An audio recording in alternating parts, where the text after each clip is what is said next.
अध्याय 711। भाई, क्या तुम मुझे अपना सिर उधार दे सकते हो? किसी को इसकी उम्मीद नहीं थी। दिव्य पर्वत के बाहर वास्तव में चियांग स्वर्गीय ताओ की दुनिया से एक विश्व नियंत्रक मौजूद था। यह मामला सचमुच बेहद अप्रत्याशित था। यदि उस पर भरोसा किया जा सकता तो अर्जुन को इस दुनिया में अपनी चाची को खोजने के और भी रास्ते मिल जाते, और शायद वह उन्हें तुरंत ही पा लेता। इसलिए अर्जुन ने जोखिम उठाने का फैसला किया और अपने श्वेत सम्राट अवतार और दिव्य दाओ अवतार का उपयोग करके दूसरे पक्ष की परीक्षा ली। यदि दूसरा पक्ष समर्पण करने को तैयार होता तो ठीक है। यदि दूसरा पक्ष आत्मसमर्पण करने को तैयार नहीं होता तो वह उन्हें मार डालने में जरा भी संकोच नहीं करता। खैर, उसने वध कानून को बढ़ावा दिया। कुछ ही विश्व नियंत्रक उसके लिए कुछ भी नहीं थे। जब तक दूसरा पक्ष उच्च विश्व नियंत्रक क्षेत्र में प्रवेश नहीं कर लेता, उसे पूरा भरोसा था कि वह उन्हें एक ही प्रहार में मार गिराएगा। ये ठीक इसी वजह से हुआ था। इस दौरान उन्होंने अपनी आंखें बंद कर ली और लगातार अपनी गंभीर चोटों को ठीक किया। दिव्य दाओ अवतार प्रकाश की एक लकीर में परिवर्तित हो गया और उस स्थान से गायब हो गया। Dot dot dot dot dot dot dot dot dot dot dot dot dot dot. Divya पर्वत की गुफा के बाहर स्थित निवास स्थान। अंततः कई विश्व नियंत्रकों को स्थिति की गंभीरता का एहसास हुआ। मूल लोक में जन्मे शक्तिशाली प्राणियों के रूप में उनके द्वारा स्वाभाविक रूप से विकसित नियम ब्रह्मांड के बाहर के प्राणियों की तुलना में अत्यंत शक्तिशाली थे, विशेषकर निम्न स्वर्गीय दाओ के विरुद्ध। उनका मुकाबला करने वाला लगभग कोई नहीं था। इसके अलावा वे एक संप्रदाय के प्राचीन पूर्वज थे और विश्व नियंत्रक क्षेत्र में प्रवेश किए हुए उन्हें अनगिनत युग बीत चुके थे। उनकी नींव अत्यंत गहरी थी, इसलिए वे स्वयं को अपने समकक्षों के बीच अजेय मानते थे। और सच्चाई सचमुच यही थी। इतनी शक्तिशाली मुद्रा के साथ विश्व नियंत्रक क्षेत्र में प्रवेश करने में सक्षम कौन अपनी पीढ़ी का अद्वितीय प्रतिभाशाली व्यक्ति नहीं रहा होगा? किसमें अटूट गर्व नहीं था? किसका दिल अजेय नहीं था? ठीक इसी वजह से उनका मानना था कि श्वेत सम्राट अवतार चाहे कितना भी शक्तिशाली क्यों न हो, वह फिर भी केवल एक निम्न स्तर का विश्व नियंत्रक था और कई विश्व नियंत्रक मिलकर उसे आसानी से हरा सकते थे। इसलिए जैसे ही उन्होंने कदम उठाया, उन्होंने दूसरे पक्ष को बलपूर्वक दबा दिया। और स्वाभाविक रूप से सब कुछ वैसा ही हुआ जैसा उन्होंने उम्मीद की थी। श्वेत सम्राट अवतार का शरीर पल भर में चकनाचूर हो गया, उसके वास्तविक नियम ध्वस्त हो गए, मानो वह मृत्यु के कगार पर हो। लेकिन जैसे ही वे उससे पूरी तरह से नष्ट करने वाले थे, दूसरी तरफ से असीम शक्ति और जीवन शक्ति प्राप्त हुई और उन्होंने जबरदस्ती उसके पूरी तरह से चकनाचूर शरीर को फिर से जोड़ दिया। इतना ही नहीं, दूसरी तरफ की शक्ति भी उनसे कम नहीं थी और गंभीर रूप से घायल होने के बावजूद उसमें पलटवार करने की शक्ति थी और उसने कई विश्व नियंत्रकों को बलपूर्वक पराजित किया।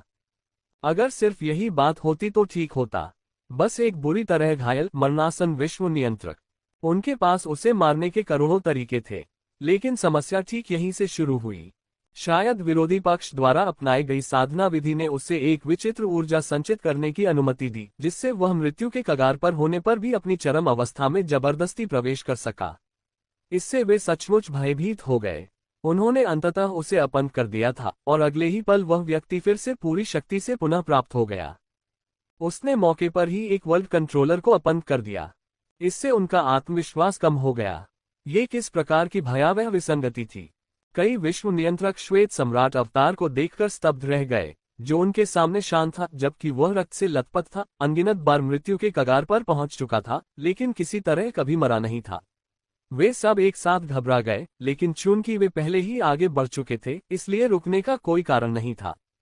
अगर वे आज बच भी जाते हैं तो भी वह उच्च विश्व नियंत्रक, जिसने सफलतापूर्वक अपनी परीक्षा उत्तीर्ण की है, भविष्य में निश्चित रूप से उनके संप्रदाय के खिलाफ प्रतिशोध लेगा। वे बच नहीं सकते। मारना। ओल्ड घोस्ट वे के नेतृत्व में कई विश्व नियंत्रक उग्र रूप से दहाड़ रहे थे। वे प्राचीन देवताओं की तरह स्वर्गीय मार्ग के नियमों का उल्लंघन कर रहे थे। उनकी आंखें रक्तपिपासा की चमक से दमक रही थीं, उनके चेहरे क्रूर भावों से विकृत थे। उन्होंने विभिन्न हथियारों को सक्रिय किया और बलपूर्वक आगे बढ़े। इस क्षण शून्य पूरी तरह से चकनाचूर हो गया। हालांकि मूल गुफा निवास नष्ट हो चुका था, फिर भी स्थानिक कालिक उथल पुथल का एक निशान बाकी था। लेकिन कई दिनों की लड़ाई के बाद मूल स्थानिक कालिक उथल पुथल पूरी तरह से शांत हो गई थी। ये स्थान एकदम शांत था। यहाँ केवल अनंत अराजकता ऊर्जा कैस्क्यूई थी और लगातार चरम अवस्था के नियम टूटते और फिर से उसमें प्रवेश करते रहते थे। मुख्य सेना अतिरिक्त सैनिक क्यों नहीं भेज रही है? क्या अब मैं उसके लिए लड़ने के बाद मरने वाला हूँ? एक बार शिखर अवस्था में प्रवेश करने में ही 5000 वर्षों की आस्था शक्ति व्यतीत हो जाती है। मैं अब तक कम से कम 30 बार मर चुका हूँ। मेरे शरीर में मौजूद आस्था की शक्ति अब पर्याप्त नहीं है। अगर यही सिलसिला जारी रहा तो मैं दोबारा शिखर स्तर पर नहीं पहुंच पाऊंगा। श्वेत सम्राट अवतार का चेहरा हिमखंड की तरह अत्यंत कठोर था। उनके हाथ में मौजूद लोहे की तलवार बहुत पहले ही नष्ट हो चुकी थी और इस समय उनकी भुजा भी टूटी हुई थी। उनका सफेद वस्त्र खून से लथपथ था। वह कई बार गंभीर रूप से घायल हो चुका था और मौत के कगार पर पहुंच चुका था। उसका शरीर अनगिनत बार फट चुका था। यदि आस्था की शक्ति का सहारा न होता तो शायद वह अब तक अनगिनत बार मर चुका होता।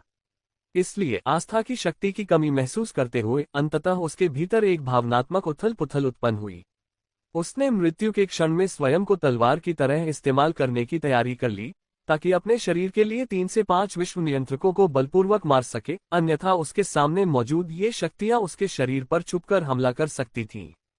ये वाकई मुश्किल है। निम्न जगत नियंत्रक को अपने सामने पुनः प्रकट होते देख वह उपहास किए बिना नहीं रह सका। उसने शून्य पर कदम रखा और उसका संपूर्ण अस्तित्व एक तेज तलवार में परिवर्तित हो गया। जैसे ही वह प्रहार करने वाला था, अचानक विशाल तारों से भरा आकाश अनंत महलों के साथ प्रकट हुआ।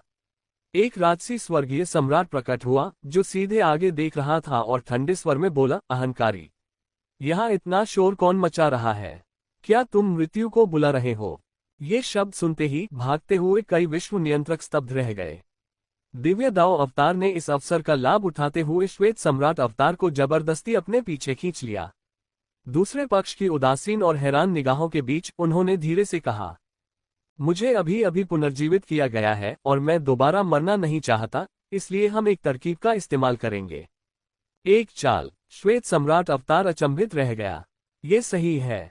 दिव्य दाव अवतार कुछ बार हंसे और उनके शरीर पर धधकते लावा से बना एक विशालकाय अजगर प्रकट हुआ। उन्होंने 10,000 झांक के नियमों को रौंदते हुए एक प्राचीन सम्राट की तरह दहाड़ लगाई, मेरे चियांग शिष्य कहाँ हैं? मेरी आज्ञा मानो, उन्हें मेरे लिए मार डालो। जैसे ही ये शब्द बोले गए, असंख्य चीजें कांप उठीं। दिव्य दाव अवतार के कंधे पर एक विशाल सूर्य प्रकट हुआ। यद्यपि चियांग स्वर्गीय दाव, मूल स्वर्गीय दाव के भय से अपनी आभा प्रकट करने का साहस नहीं करता था, फिर भी दिव्य दाव अवतार उसके नियमों को भलीभांति समझ चुके थे। इसलिए वे मानव जगत में चियांग स्वर्गीय दाव के प्रतिनिधि के समान थे। एक शब्द से उसके शरीर पर एक वास्तविक दिव्य दावची प्रकट हुई। धमाका। वह विशाल और असीम शून्य पूरी तरह से ढह गया। एक विशाल सूर्य धीरे धीरे उदय हुआ। अनेक निम्न विश्व नियंत्रकों को एक अशुभ आभास हुआ। वे क्रोध से दहाड़ने ही वाले थे कि अचानक एक विश्व नियंत्रक ने हमला कर दिया। उसने अपने पीछे से एक विशाल कड़ाही निकाली और उसे सामने खड़े अनेक विश्व नियंत्रकों की ओर बलपूर्वक पटक दिया। दरार। एक विश्व नियंत्रक समय रहते बचाव करने में विफल रहा और उसका शरीर पल भर में नष्ट हो गया। उसकी आत्मा ने भागने का प्रयास किया, लेकिन दिव्य दाव अवतार ने कुछ बार उपहास किया। उसके पीछे मौजूद विशाल सूर्य ने बलपूर्वक दूसरे पक्ष की आत्मा को भस्म कर दिया। ये दृश्य देखकर बचे हुए सभी विश्व नियंत्रक भयभीत हो गए। वे क्रोधित और आक्रोशित थे और हमला करने वाले को घूरते हुए उनकी आंखों में क्रोध भरा हुआ था। चिरी, मेरे बूढ़े पूर्वज, आप क्या कर रहे हैं? तुम साथी दाववादियों पर घात लगाकर हमला क्यों कर रहे हो? ये पहली या दूसरी बार नहीं है जब हमने इस तरह की लूटपाट की है। हमने उस समय एक समझौता किया था कि हम एक दूसरे को नुकसान नहीं पहुंचाएंगे, अन्यथा हमें दंडित करने का हर कोई हकदार होगा। क्या तुम भूल गए हो? कई विश्व नियंत्रक दहाड़ उठे, लेकिन उकसाने वाले ने उपहास किया। उसके पीछे एक छोटा सा विशाल सूर्य प्रकट हुआ। हालांकि उसकी आभा दिव्य दाव अवतार के समान थी, उनका विशाल सूर्य स्पष्ट रूप से बहुत छोटा था। स्वर्गीय मार्ग के संसार से लुप्त होने के बाद से मैंने अपने संप्रदाय को असंख्य लोकों में चियांग स्वर्गीय मार्ग के निशानों की खोज में नेतृत्व किया है। अब जब मैंने इसे देख लिया है तो मैं संतुष्ट होकर मर सकता हूँ। मुझे अब लोकों की खोज में कोई दिलचस्पी नहीं है। सब लोग, मुझे आप सबके दिमाग उधार चाहिए।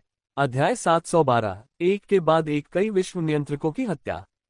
असीम शून्य में असंख्य वस्तुएं निरंतर ढह रही थीं और इस क्षण नियम विलीन हो रहे थे, केवल अराजकता ऊर्जा निरंतर प्रकट हो रही थी। इसके भीतर स्वर्गीय दाव नियम प्रचंड थे और विश्व नियंत्रक क्रोध में दहाड़ रहे थे। उनके युद्ध आदिम युग में प्राचीन देवताओं के टकराव के समान थे। उनकी आंखों के सामने जो कुछ भी था वह बेहद चौंकाने वाला था। शून्य में प्रकट हुए दो विशाल सूर्य और भी अधिक चौंकाने वाले थे।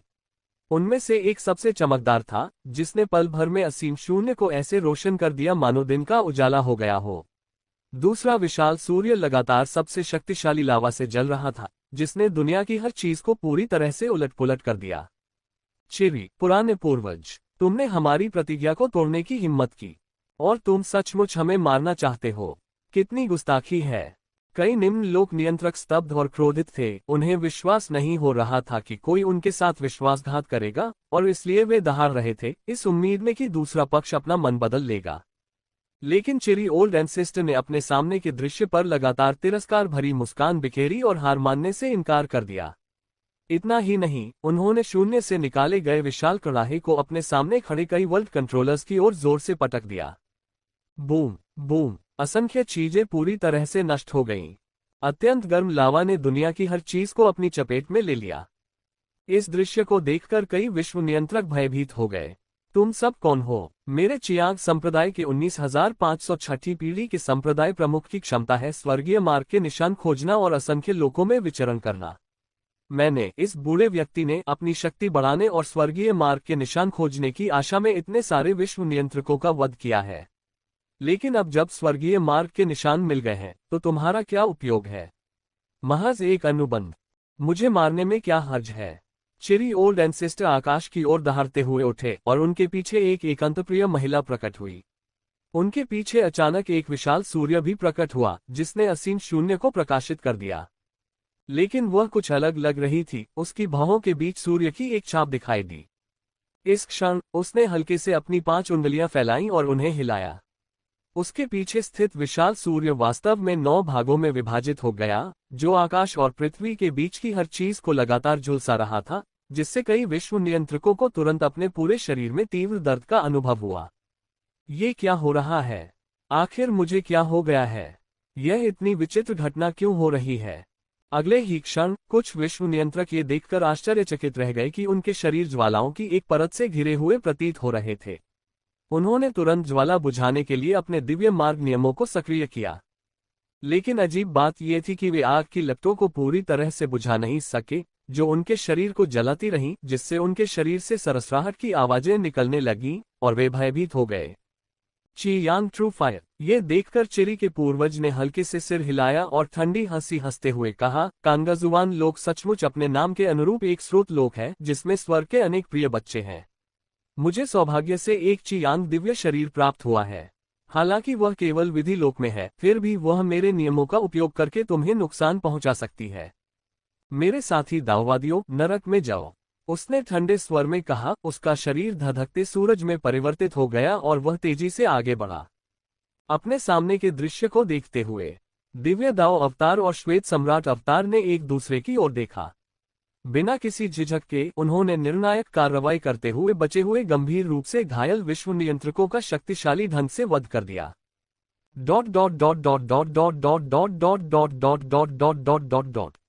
कई दिनों बाद पहले से ही जर्जर हो चुकी गुफानुमा बस्ती में दुनिया में एक अत्यंत शक्तिशाली आभा का उदय हुआ।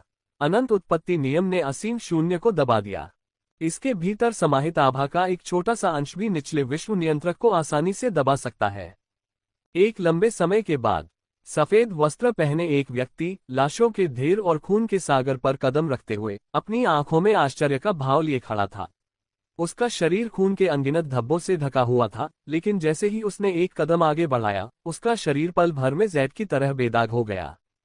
उसने कहा, मैंने कभी सोचा भी नहीं था कि कैंगजुआन क्षेत्र से निकला उत्पत्ति नियम का एक अंश इतना भयानक होगा।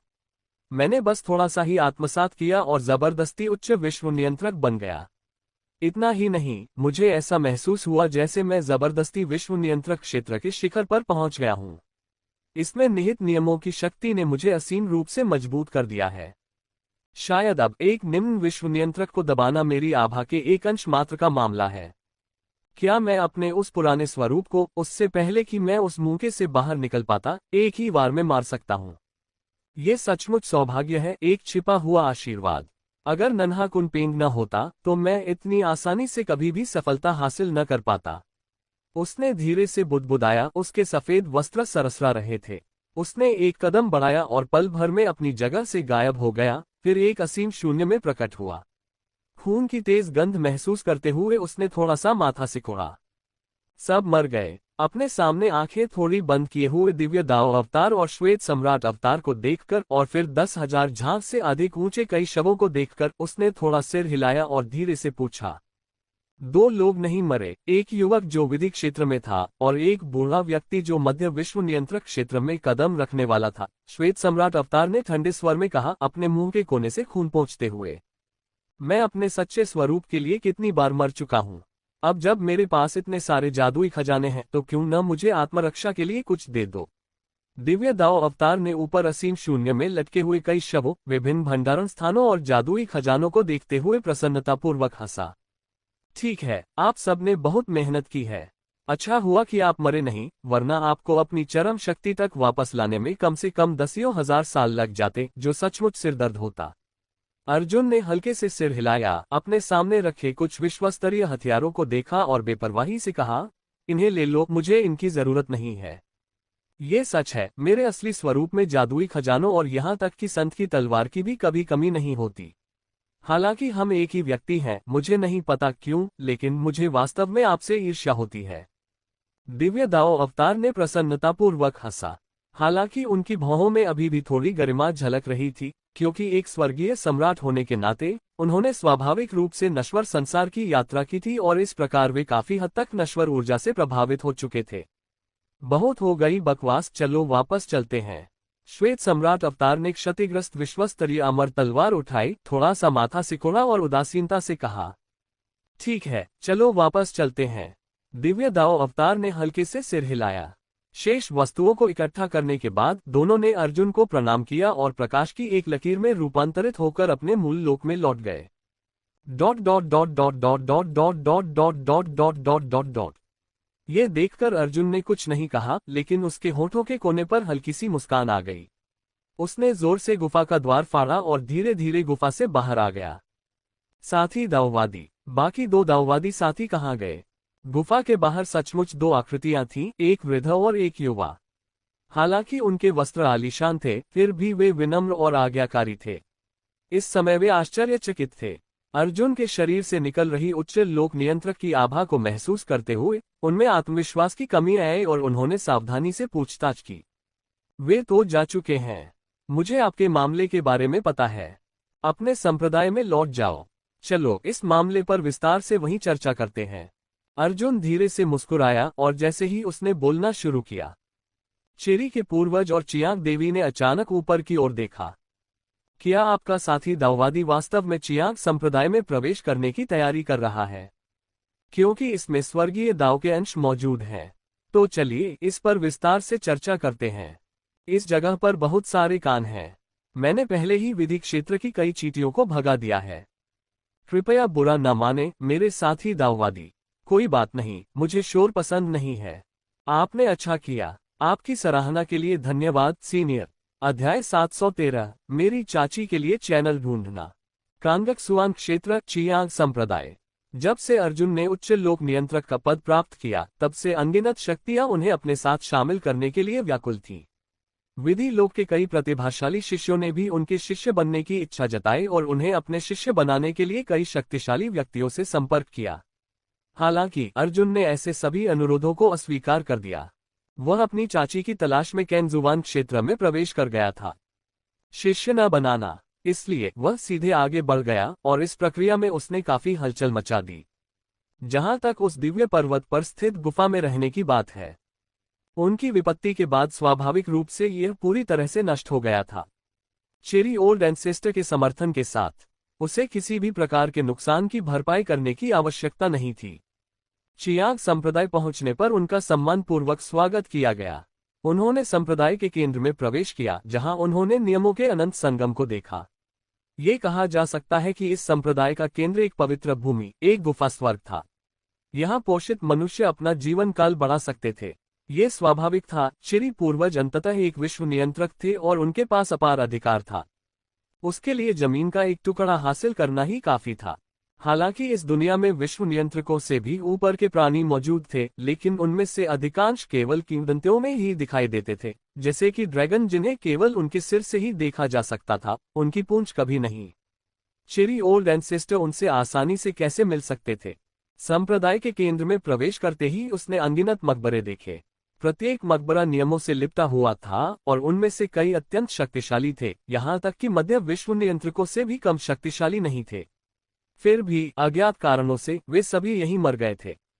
हे साथी दाओवादी, आप मजाक कर रहे हैं। यह न केवल हमारे संप्रदाय का केंद्र है, बल्कि हमारे चियांग संप्रदाय के पूर्व संतों का दफन स्थल भी है। असंख्य संतों की असंख्य लोगों की खोज करते हुए दुखद मृत्यु हुई। हमारे संप्रदाय ने उनके अवशेषों को एकत्रित करने में लाखों वर्ष व्यतीत किए। ये वास्तव में एक दुखद घटना है। कोई बात नहीं। अर्जुन ने हल्के से सिर हिलाया, उसकी निगाहें सामने टिकी हुई थीं। उसे पता ही नहीं था कि वह एक गुफा स्वर्ग में प्रवेश कर चुका है। यहाँ अनगिनत महल और कई प्रतिभाशाली शिष्य मौजूद थे। यहाँ तक कि कमजोर शिष्य भी दिव्य शक्ति के स्तर पर थे, और इस शिविर में सैकड़ों हजार लोगों की संख्या थी। ये पहले से ही तारों भरे आकाश में 7 या 8 युद्ध समूहों को टक्कर दे सकता है। ये वास्तव में एक स्रोत दुनिया थी। प्रतिभावान लोगों के लिए संसाधन इतने प्रचुर मात्रा में थे। ये सचमुच सराहनीय था। तीनों धीरे धीरे एक अस्थायी महल में दाखिल हुए। पलक झपकते ही चिरी के पूर्वज अचानक मुड़े और धीरे से पूछा, साथी दाओवादी, मेरे चियांग संप्रदाय की साधना तकनीकें और वंश दोनों ही चियांग स्वर्गीय दाओ द्वारा रचित हैं। हमारी दृष्टि में चियांग स्वर्गीय दाओ ही सच्चे कुलपति हैं। क्या साथी दाओवादी उनके ठिकाने के बारे में जानते हैं? मुझे स्वाभाविक रूप से पता है। मुझे न केवल पता है, बल्कि मैंने इसे देखा भी है। अर्जुन ने जवाब दिया, उसकी आंखों में थोड़ी सी उदासीनता झलक रही थी। ओह, पूर्वज ऋषियों ने असंख्य लोगों में विशेष रूप से चिरी पूर्वज के ठिकाने की खोज में प्राण त्यागे थे। मुझे अपनी पीढ़ी में कोई सुराग मिलने की उम्मीद नहीं थी। क्या साथी दाओवादी मुझे बता सकते हैं? चिरी पूर्वज की आंखें चमक उठी और उनका चेहरा सूखे पेड़ की छाल की तरह चिकना हो गया और उन्होंने विनम्रतापूर्वक पूछा, मैं स्वाभाविक रूप से जानता हूँ, लेकिन ये स्थान एक मूल लोक है, इसलिए चियांग स्वर्गीय दाओ यहाँ प्रकट नहीं हो सकता। मैं आपको बता सकता हूँ, यह मृत नहीं है, और एक दिन यह अपने मूल लोक में लौटकर फिर से आम लोगों और धरती पर शासन करेगा। अर्जुन ने शांत भाव से कहा, तो बात कुछ ऐसी है। ये कहना अजीब लग सकता है, लेकिन किसी अज्ञात कारण से स्कारलेट सन वर्ल्ड में अचानक एक भीषण नरसंहार हुआ। बाहरी लोगों की ताकत बेहद जबरदस्त थी। वे विश्व नियंत्रकों से भी आगे निकल गए थे। स्वर्गीय दाओ उनके सामने कुछ भी नहीं था, और तब से वह पूरी तरह से लुप्त हो गया। हमारे चियांग संप्रदाय के पूर्व ऋषियों का मानना था कि यह एक शक्तिशाली प्राणी था जो किसी स्रोत लोक से आया था। इसलिए उन्होंने संप्रदाय का नेतृत्व करते हुए शून्य को पार किया और असंख्य कठिनाइयों का सामना करते हुए कांगाजुवान लोक तक पहुंचे। उनका मूल उद्देश्य चियांग हेवनली दाओ का बदला लेना था। लेकिन हमें आश्चर्य हुआ कि हेवनली दाओ जीवित हैं। ये वास्तव में एक सौभाग्यपूर्ण घटना है। अब ये बूढ़ा आदमी निश्चिंत हो सकता है। चिरी ओल्ड एंसेस्टर ने हल्की सी आह भरी और कुछ नहीं कहा। हालांकि दिव्य दाओ अवतार और श्वेत सम्राट अवतार ने चिरी ओल्ड एंसेस्टर की नजर से बचने के लिए अपना रूप छिपा लिया था, लेकिन अंततः वे तीनों एक ही इकाई थे और उनकी आभाओं में थोड़ी बहुत समानता अवश्य थी। इसलिए यद्यपि चिरी के पूर्वज को पहले से ही इसका अनुमान था, फिर भी उन्होंने आदरपूर्वक झुककर कहा, जो भी हो, साथी दाओवादी का ये समाचार लाना अंततः एक अच्छी बात है। इसके अलावा आपके साथी में चियांग स्वर्गीय दाओ की आभा है। हमारे संप्रदाय के पूर्वजों की कथाओं के अनुसार हम पुष्टि कर सकते हैं कि वह मनुष्यों के बीच विचरण करने वाले चियांग स्वर्गीय दाओ के प्रतीक हैं। यदि संभव हो तो आशा है कि मेरे प्रिय दाओवादी यहाँ लंबे समय तक निवास कर सकेंगे। यदि आपको किसी भी प्रकार की सहायता की आवश्यकता हो तो कृपया हमें सूचित करने में संकोच न करें। चियांग संप्रदाय निश्चित रूप से आपकी हर संभव सहायता करेगा। ये शब्द सुनकर अर्जुन के होठों पर हल्की सी मुस्कान आ गई। धन्यवाद। संयोगवश मेरा एक प्रश्न है, क्या आप मीरा नाम की किसी महिला को जानते हैं? बोलते बोलते उसने धीरे से एक चित्र निकाला। ये चित्र उसने हाल ही में बनाया था और इसमें उसकी चाची और उनके व्यक्तित्व के प्रति उसकी तड़प की झलक थी, जिससे ये चित्र उससे बेहद मिलता जुलता था। यह चिरी के पूर्वज की भौहें लाल लपटों की तरह थोड़ी ऊपर उठी। उन्होंने एक पल सोचा, फिर असहाय होकर आह भरी। मैंने उस व्यक्ति को कभी नहीं देखा जिसे सीनियर ढूंढ रहे हैं। क्या तुमने कभी इस व्यक्ति को देखा या इसके बारे में सुना है? ये सुनकर देवी चियांग थोड़ी चौंक गईं। उनके निर्मल और सुंदर चेहरे पर थोड़ी उलझन झलक रही थी और उन्होंने सिर हिलाते हुए कहा, कुलपति को बता दूं, मैंने उसे कभी नहीं देखा। उन दोनों की बातें सुनकर अर्जुन को थोड़ी निराशा हुई।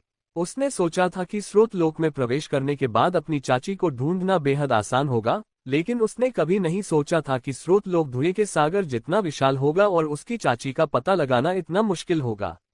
इसलिए हालांकि वह निराश था, फिर भी यह उसकी उम्मीदों के अनुरूप ही था। प्रिय दाओवादी, निश्चिंत रहें। चाहे कुछ भी हो जाए, हमारा चियांग संप्रदाय आपका ऋणी है। हमने उस व्यक्ति का नाम नोट कर लिया है जिसकी आप तलाश कर रहे हैं, और जैसे ही हमें कोई खबर मिलेगी हम आपको सूचित कर देंगे। चेरी के पूर्वज एक चतुर और अनुभवी व्यक्ति थे। अर्जुन के बदलते भावों को देखकर उन्होंने तुरंत थोड़ा झुककर विनम्रतापूर्वक कहा, यह उम्मीदों के अनुरूप है, इस पर ज्यादा सोचने की जरूरत नहीं है। अगर वह मिल जाए तो सबसे अच्छा होगा। अर्जुन ने हल्के से सिर हिलाया, यही वह बयान था जो वह दूसरे पक्ष से चाहता था। क्या फेलो दाओइस्ट का कोई संप्रदाय है? किसी अज्ञात कारण से चिरी के वृद्ध पूर्वज ने अचानक पूछा। नहीं, मैं एक बागी किसान परिवार से हूँ, अर्जुन ने ईमानदारी से जवाब दिया। ओह, एक बागी साधक होना आसान नहीं है। साथी दाओइस्ट ने आपकी परीक्षा सफलतापूर्वक पार कर ली है और अब वे एक महान व्यक्तित्व हैं। संयोग से चियांग संप्रदाय उस महिला की खोज में साथी दाओइस्ट की मदद कर रहा है। क्या साथी दाओइस्ट यहाँ लंबे समय तक रहने के लिए तैयार होंगे? निश्चिंत रहें, चियांग संप्रदाय का सबसे उत्तम गुफा स्वर्ग साथी दाओवादी का होगा। चेरी के वृद्ध पूर्वज ने प्रसन्नतापूर्वक पूछा। इतना ही नहीं, मेरे चियांग संप्रदाय के पास करोड़ों वर्षों की साधना तकनीक और अनुभव है। मेरा साथी दाओवादी एक विद्रोही साधक पृष्ठभूमि से आता है, शायद उनसे सलाह लेने से अप्रत्याशित परिणाम मिल सकते हैं। क्या आप तैयार हैं? ये सुनकर अर्जुन का मना करने का कोई इरादा नहीं था। उसके पास यहाँ रहने की कोई जगह नहीं थी, न ही उसकी चाची के बारे में कोई खबर थी, इसलिए यहाँ लंबे समय तक रहना उसके लिए कोई बड़ी समस्या नहीं थी। इसलिए उसने सिर हिलाकर कहा, तो मैं साथी दाओवादी से व्यवस्था करने के लिए कहूंगा। ये सुनकर चिरी के पूर्वज प्रसन्न हुए और बोले, मैं साथी दाओवादी का अवश्य स्वागत करूंगा। मेरे बगल में बैठी यह महिला चियांग संप्रदाय की देवी है। भविष्य में यदि साथी दाओवादी को किसी चीज की आवश्यकता हो तो आप चियांग देवी को सूचित कर सकते हैं। वह अकेले ही फेलो दाओइस्ट के लिए किसी भी संसाधन की व्यवस्था कर सकती है। अध्याय 714 9 तल और 4 भूमि। चियांग संप्रदाय में स्थित एक अत्यंत अनमोल गुफा निवास। यहाँ उत्पन्न होने वाले नियम किसी भी पवित्र भूमि या दिव्य पर्वत पर स्थित गुफा निवास से कमजोर नहीं है, जो लगभग एक उच्च विश्व नियंत्रक को अवर्णनीय रूप से शानदार स्तर तक पहुंचने की अनुमति देते हैं। हालांकि ऐसे उत्कृष्ट वातावरण में अर्जुन बांस का एक स्क्रॉल पकड़े हुए था, उसकी निगाहें थोड़ी झुकी हुई थीं। इस लोक में कदम रखने के बाद से भले ही उसने बहुत सारी मुसीबतें खड़ी की हों, फिर भी वह इस दुनिया की वास्तविक विशालता को नहीं जानता था। इसलिए चियांग संप्रदाय में बसने के बाद उसने स्वाभाविक रूप से चियांग देवी से इस दुनिया की प्रमुख शक्तियों के रीति रिवाजों और विशेषताओं के बारे में पूछा। कई दिनों के अध्ययन के बाद उसे स्वाभाविक रूप से पता चला कि इस लोक में मूल लोक के अलावा लगभग 8 महान ऊपरी लोक समाहित हैं। ऐसी अफवाहें थीं कि ये 8 महान ऊपरी लोक अतीत में मूल स्वर्गीय मार्ग को चुनौती देने वाली सत्ताएं थीं। वे पराजित हुई, उनका स्वर्गीय मार्ग समाहित हो गया और उनके लोक पीछे छूट गए। समय के साथ उनमें रहने वाले मूल निवासी केंगक्सुआन क्षेत्र में विलीन हो गए। इतना ही नहीं, केंगजुआन क्षेत्र की 4 दिशाएं हैं, पूर्व, पश्चिम, उत्तर और दक्षिण। दक्षिणी बंजर भूमि जहां वह उतरा था, महज एक दूरस्थ प्राचीन युद्ध क्षेत्र था। ऐसा माना जाता है कि लाखों वर्ष पूर्व शक्तिशाली मानव साधक बाहरी लोक प्रकट हुए थे, जिनका उद्देश्य कई युवा मानव साधकों को तारामंडल में युद्ध के लिए ले जाना था। इस लोक के मूल दिव्य मार्ग ने स्वाभाविक रूप से नहीं चाहा कि उसके द्वारा पोषित असंख्य प्राणी व्यर्थ ही चले जाएं। इस प्रकार दोनों पक्षों के बीच कई वर्षों तक लड़ाई चली। उस समय दक्षिणी बंजर भूमि साधना का एक समृद्ध युग था, जहां विश्व नियंत्रक स्तर से ऊपर के असंख्य साधक थे और कुछ तो इस स्तर के शिखर तक भी पहुंच चुके थे। लेकिन किसी अज्ञात कारण से बाहरी लोग पराजित हो गए। हालांकि वे मरे नहीं, लेकिन उन्होंने दक्षिणी बंजर भूमि को दोषी ठहराया। तब से दक्षिणी बंजर भूमि में कष्ट भोगना और भी कठिन हो गया है। हालांकि मानव साधकों की संख्या अभी भी असंख्य है, लेकिन कोई भी इस लोक के सर्वोच्च स्तर तक नहीं पहुंच पाया है। इसके अलावा ऐसी अफवाह है कि अरबों मील दूर स्थित पूर्वी मध्य महाद्वीप में वर्तमान में साधना का एक समृद्ध युग चल रहा है, जहां अनगिनत प्रतिभाशाली व्यक्ति उभर रहे हैं। वहां के नियमों का प्रभाव दक्षिणी बंजर भूमि की तुलना में लगभग 100 गुना अधिक है। इसलिए पूर्वी महाद्वीप में कई शक्तिशाली साधकों ने अपने अपने राजवंश और संप्रदाय स्थापित किए हैं। बिल्कुल, ये स्वाभाविक रूप से केवल मानव जाति तक ही सीमित नहीं है। पूर्वी मध्य महाद्वीप वर्तमान में एक समृद्ध साधना युग में है। तारामंडल आकाश की असंख्य जातियां और मानव जाति दोनों एक साथ एकत्रित हैं। यद्यपि दोनों पक्षों के बीच कभी कभार झड़पें होती रहती हैं, लेकिन ये तारामंडल आकाश में होने वाले व्यापक नरसंहार जैसा नहीं है। अब तक दोनों पक्ष सैकड़ों हजारों वर्षों से शांतिपूर्वक सहअस्तित्व में हैं। उत्तरी निर्जन शीतभूमि और पश्चिमी बौद्ध भूमि के बारे में क्या? बांस के उस लिपि में उनका कोई उल्लेख नहीं था। ऐसा प्रतीत होता था कि उत्तर और पश्चिम के बीच एक सूक्ष्म निषेध था, जो दक्षिणी साधकों को उनके रहस्यों को जानने से रोक रहा था।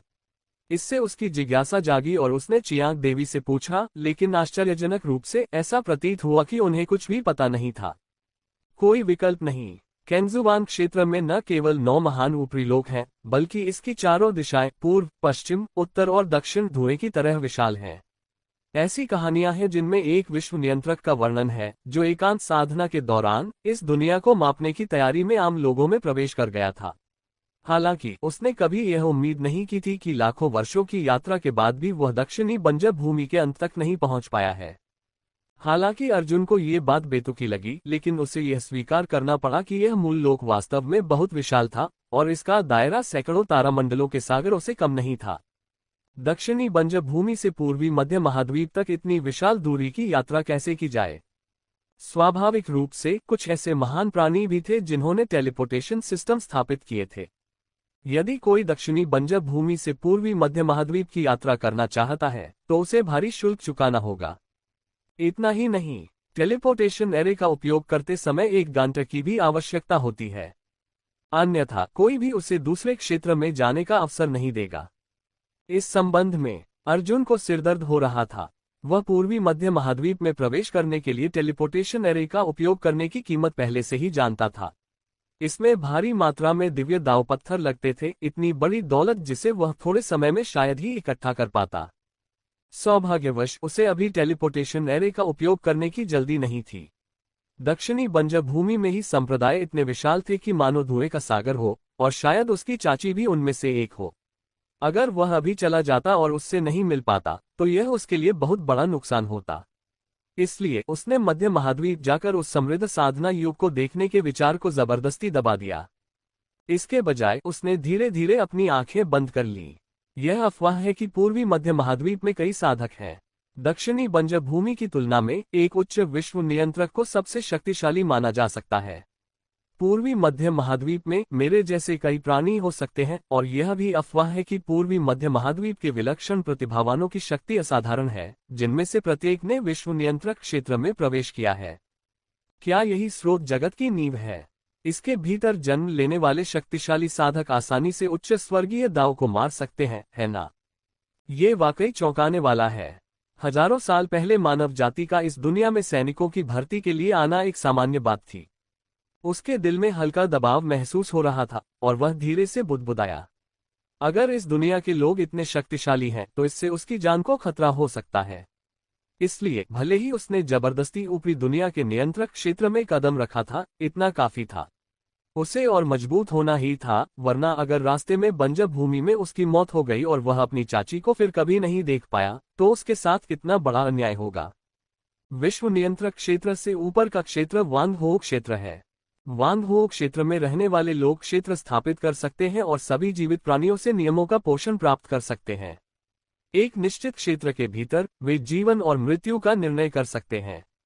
यदि कोई साधक उनके अधिकार क्षेत्र में साधना करता है, तो उन्हें नियमित रूप से उन्हें कुछ साधना संबंधी अंतर्दृष्टि प्रदान करनी होगी, अन्यथा उनकी तुरंत मृत्यु हो जाएगी। ऐसा भव्य और विस्मयकारी क्षेत्र एक अवर्णनीय रूप से शक्तिशाली क्षेत्र तक पहुंच गया प्रतीत होता है। इस क्षेत्र को आसानी से कौन भेद सकता है? ये बहुत कठिन है और इस क्षेत्र को पार करने में निश्चित रूप से एक बड़ी विपत्ति आएगी। मुझे आश्चर्य है कि क्या मैं इसे सहन कर पाऊंगी। अर्जुन मन ही मन विचार करता रहा, लेकिन अंत में उसने एक गहरी सांस ली। वह अभी अभी उच्च विश्व नियंत्रक क्षेत्र में प्रवेश कर चुका था और उसकी ऊर्जा अभी अस्थिर थी, पूरी तरह से स्थिर नहीं हुई थी। अगर वह बहुत ज्यादा सोचता तो उसका दांव हृदय ध्वस्त हो सकता था। इसलिए उसने तुरंत अपने मन को नियंत्रित किया और धीरे धीरे अपनी आंखें बंद कर ली। Dot dot dot dot dot dot dot dot dot dot dot dot dot dot. और साथ ही साथ चियांग संप्रदाय के बाहर चेरी ओल्ड एंसेस्टर यहां प्रकट हुए, तैयार खड़े थे। उनके पीछे एक विशाल युद्ध विराम था। उन्होंने अपने सामने खड़े 6 विश्व नियंत्रकों को निर्भीक दृष्टि से देखा। उनकी आंखों में हत्या का हल्का सा इरादा झलक रहा था। तुम यहाँ क्यों हो? इस बूढ़े आदमी ने तुम्हें उकसाया नहीं। वह गुस्से से चिल्लाया, लेकिन दूसरा पक्ष घातक घेरे से गुजर गया। उसके भीतर से मध्य विश्व नियंत्रक क्षेत्र की आभा प्रकट हुई। उसने भयंकर दहाड़ लगाए, बूढ़े भूत वेई, मरने से पहले उसने अपनी आत्मा के एक अंश का उपयोग करके हमें बताया कि क्या हुआ था। चिरी बूढ़े पूर्वज, तुमने हमें धोखा दिया। हमने वादा किया था कि जब हम जलाएंगे, मरेंगे और लूटेंगे तो हम एक दूसरे के साथ विश्वासघात नहीं करेंगे। लेकिन तुमने दूसरों के साथ मिलकर कई अन्य भाइयों की हत्या कर दी। तुम 10,000 मौत के लायक हो। सबको तुम्हें मार डालना चाहिए। जैसे ही ये शब्द मुंह से निकले, स्वर्गीय दाव के नियम कांप उठे। चेरी के पूर्वज तुरंत प्रकाश की एक लकीर में परिवर्तित हो गए और संप्रदाय की ओर भाग गए। चियांग देवी, पर्वत रक्षक सरनी। उसने आकाश की ओर दहाड़ मारी। उस संप्रदाय के भीतर एक प्रचंड सूर्य प्रकट हुआ, जो लगातार आकाश और पृथ्वी को जला रहा था। इसका क्या फायदा? मैंने तो पहले ही एक उच्च विश्व नियंत्रक को आमंत्रित कर लिया है। ये तो बस पहाड़ों की रक्षा करने वाली एक साधारण सी संरचना है। वह दाववादी व्यक्ति अपनी शक्ति से इसे तोड़ देगा। अज्ञात विश्व नियंत्रक ने भयंकर व्यंग्य किया और उसके पीछे अचानक एक निर्मल युवक प्रकट हुआ। उसके हाथों में तीव्र विष था और उसकी आभा प्रखर थी। वह स्पष्ट रूप से एक उच्च विश्व नियंत्रक था जिसने सफलतापूर्वक कठिन परीक्षाएं उत्तीर्ण की थीं।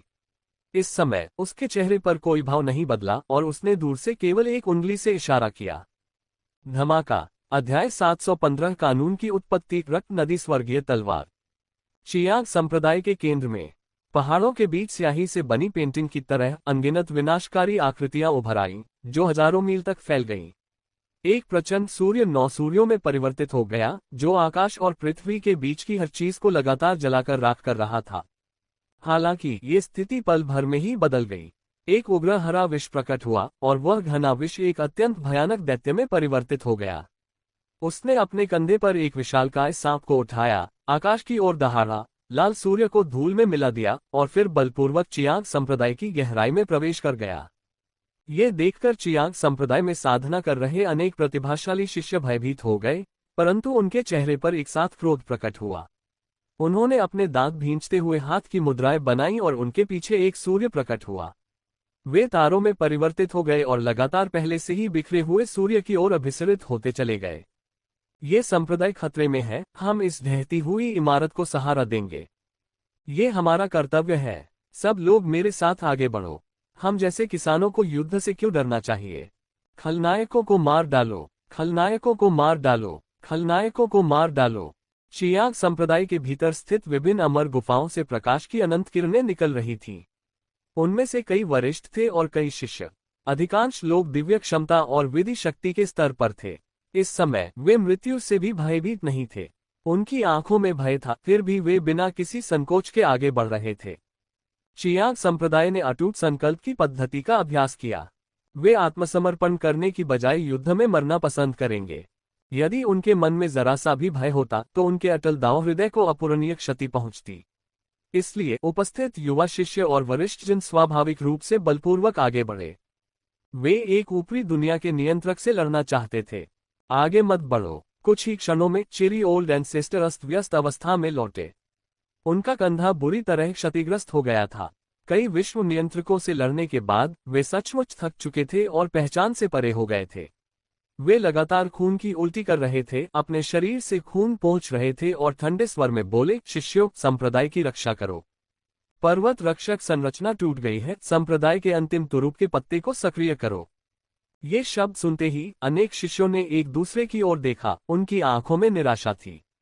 केंगजुवान क्षेत्र के शत्रु असंख्य थे और उन्होंने अनगिनत अभ्यास कर लिए थे, इसलिए अब वे अत्यंत दृढ़ निश्चय के साथ आगे बढ़ रहे थे। एक एक करके उन्होंने हाथ की मुद्राएं बनाई और तुरंत ही प्रचंड सूर्यों में तब्दील हो गए। हालांकि ऐसा हमला किसी विश्व नियंत्रक के विरुद्ध व्यर्थ होता, फिर भी वे निडर होकर अपनी जान जोखिम में डालकर आगे बढ़े। चियांग देवी के बारे में क्या? इस समय वह संप्रदाय के सबसे होनहार व्यक्तियों की रक्षा कर रही थी और उन्हें विभिन्न स्थानों पर भागने में मदद कर रही थी। संप्रदाय की स्थापना के लिए एक और स्थान खोजने की तैयारी चल रही है। ये देखकर चिरी ओल्ड एंसेस्टर ने आह भरी। ऐसा पहली बार नहीं हुआ था, लेकिन पिछली बार केवल 3 विश्व नियंत्रक उनका पीछा कर रहे थे। इस बार 3 से अधिक थे, 6 सत्ताएं उनके सामने खड़ी थीं और यहां तक कि एक उच्च विश्व नियंत्रक भी। इस संप्रदाय को नष्ट नहीं किया जाना चाहिए। उसने थोड़ा सा माथा सिकोड़ा। हालांकि वह दूसरों का एहसानमंद नहीं होना चाहता था, लेकिन पर्वत रक्षा कवच अब टूट चुका था। हालांकि कई शिष्य भाग रहे थे, लेकिन उससे भी कहीं अधिक मारे जा रहे थे। वह चुपचाप नहीं बैठ सकता था। कुछ देर विचार करने के बाद उसने जबरदस्ती चियांग देवी को संप्रदाय के केंद्र में ले गया। मेरे साथी दाववादी, कृपया इस बार कोई कदम उठाए और मैं आपका एहसानमंद रहूंगा। उसने गंभीर भाव से अपने सामने मौजूद विशाल असीम अमर गुफा को देखते हुए ईमानदारी से बात की। वरिष्ठ, संप्रदाय का विनाश निकट है। कृपया इस बार कोई कदम उठाए और मैं आपकी किसी भी विनती को मान लूंगी। चियांग देवी की निगाहें प्रचंड थीं और इस क्षण उनकी कठोर आंखों में एक कंपन दिखाई दिया जब उन्होंने कोमल स्वर में विनती की। ओह, क्या तुम पर मेरा कोई एहसान है? अर्जुन की आवाज विशाल अमर गुफा में गूंजी, फिर भी उसमें हल्की सी मुस्कान थी। उसने पहले ही सामने प्रकट हो रहे कई विश्व नियंत्रकों की आभा को भांप लिया था, ये जानते हुए कि वे यहां मारने आए हैं। इसलिए यद्यपि उसने इसे देखा, उसने इस पर अधिक ध्यान नहीं दिया। हालांकि उनका चियांग संप्रदाय के साथ सहयोगात्मक संबंध था। वह कोई बहुत दयालु व्यक्ति नहीं था। स्वाभाविक रूप से वह कोई भी मूर्खतापूर्ण अच्छा काम नहीं करेगा। इस प्रकार जब उसने अपनी आंखें थोड़ी बंद कर लीं और प्रतिद्वंद्वी के उकसाने पर ही कार्रवाई करने की तैयारी कर रहा था, तभी अचानक चिरी वृद्ध पूर्वज और चियांग देवी ने एक साथ उससे विनती की। इससे वह आश्चर्यचकित हो गया। यद्यपि चिरी ओल्ड एंसेस्टर के तरीके क्रूर थे, फिर भी वे असाधारण प्रतिभा के धनी थे। यद्यपि वे अभी भी निम्न विश्व नियंत्रक क्षेत्र में थे, फिर भी उनमें अटूट स्वाभिमान था और वे आसानी से दूसरों से भीख नहीं मांगते थे। इसलिए अर्जुन अपनी जान बचाने के लिए उस नाजुक क्षण में कार्रवाई करने को तैयार था। लेकिन उन्हें कभी उम्मीद नहीं थी कि अब दूसरे पक्ष की आंखों में सच्चाई होगी। इसके बजाय इसने उनके विचारों में थोड़ी हलचल पैदा कर दी। ऐसा प्रतीत होता है कि उसने कभी भी ऊपरी दुनिया के नियंत्रक के खिलाफ लड़ाई नहीं लड़ी थी। उसने सोचा कि क्या वह अपने ही स्तर की साधना करने वालों के बीच अजेय हो सकता है। अभ्यास करने का यह अच्छा समय था। इस बार दूसरे पक्ष की मदद करने का निश्चय करके अर्जुन अत्यंत दृढ़ संकल्पित था। शून्य में छुपे हुए वह अगले ही पल अमर गुफा से बाहर निकल आया। चिरी वृद्ध पूर्वज और चियांग देवी की विनती भरी निगाहों के बीच उसने धीरे से कहा, मैं इस बार आपकी मदद करूंगा। इसके बाद आप मुझे किसी और को ढूंढने में मदद कर सकते हैं। जैसे ही उनकी आवाज धीमी हुई, चिरी ओल्ड एंसेस्टर ने हल्के से सिर हिलाया और कहा, धन्यवाद साथी दाववादी। मुझे धन्यवाद देने की कोई जरूरत नहीं है। यह महज आपसी लाभ का मामला है। अर्जुन ने जरा भी संकोच नहीं किया और धीरे से ऊपर आकाश की ओर देखने लगा। उसी क्षण कई विश्व नियंत्रक उसके सामने प्रकट हुए। उन्होंने दिव्य दाव नियम का पालन किया। उनकी आंखों में भयंकर क्रोध भरा हुआ था। उनके हाथों में अनंत अराजकता उत्पन्न हुई और पल भर में हजारों फीट जमीन राख में तब्दील हो गई। विधि जगत के महापुरुष धूल में मिल गए। या तो उनमें अहंकार था या आत्मविश्वास, इसलिए वे सभी संप्रदाय की ओर से कार्रवाई करने की तैयारी में स्वर्ग की ओर दौड़ पड़े। लेकिन अफसोस, अंततः वे सब मारे गए। मृत प्रतिभावान लोग कुत्तों से भी बदतर होते हैं। तुम अज्ञानी हो, इस पूजनीय व्यक्ति की शरण नहीं लेते। तुम्हारी हिम्मत कैसे हुई इस संप्रदाय के लिए अपनी जान बेचने की? तुम्हारा पूर्वज पापी है। उस उच्च लोक नियंत्रक ने भयंकर व्यंग्य किया। वह विशाल हरे विष से घिरा हुआ था, जो शून्य में एकत्रित होकर एक विशाल गर्जना करते सागर में तब्दील हो गया। कितना भयानक सागर! इससे दुनिया की लगभग सारी चीजें उलट-पुलट हो सकती हैं। विष के क्षरण से ग्रस्त विधि प्रधान भूमि पूरी तरह से एक निषिद्ध भूमि में परिवर्तित हो गई, जहां कोई भी जीवित नहीं बचा। इसी कारण कई विश्व नियंत्रक अजेय होकर चियांग संप्रदाय के केंद्र में घुस गए। उन्होंने वहां मौजूद पैतृक मकबरों को अंधाधुंध नष्ट कर दिया और दिव्य सामग्री एवं सांसारिक खजाने लूट लिए। विशेष रूप से एक विश्व नियंत्रक जिसने राक्षसी मार्ग का अनुसरण किया, उसने कई विधि शक्तियों को बंदी बनाकर उन्हें महान औषधियों में परिवर्तित किया और एक ही बार में निगल लिया। यह अत्यंत पौष्टिक था और उसकी आभा लगातार अपने चरम पर पहुंचती रही। चिरी, पुराने पूर्वज, पापी, तुमने जल्दी मरने का संकेत क्यों नहीं दिया? वह उच्च विश्व नियंत्रक लगातार पीछा करता रहा। उसकी आंखों में क्रूरता भरी हुई थी और वह लगातार उपहास उड़ाता रहा, दुनिया की हर चीज को बलपूर्वक नष्ट करता रहा और बलपूर्वक चियांग संप्रदाय के केंद्र पर उतरता रहा। धीरे धीरे विशाल असीम शून्य की ओर देखते हुए गड़गड़ाहट, सब कुछ निरंतर कांप रहा था। चियांग देवी और चिरी पूर्वज की प्राण शक्ति अस्थिर थी, उनके चेहरे पीले पड़ गए थे और उनके मुंह से लगातार खून बह रहा था। ये स्पष्ट था कि विष पहले ही शून्य में फैल चुका था और अनजाने में उनके शरीर में प्रवेश कर गया था, जबकि वे अपने घावों को ठीक करने के लिए नियमों का उपयोग कर रही थीं।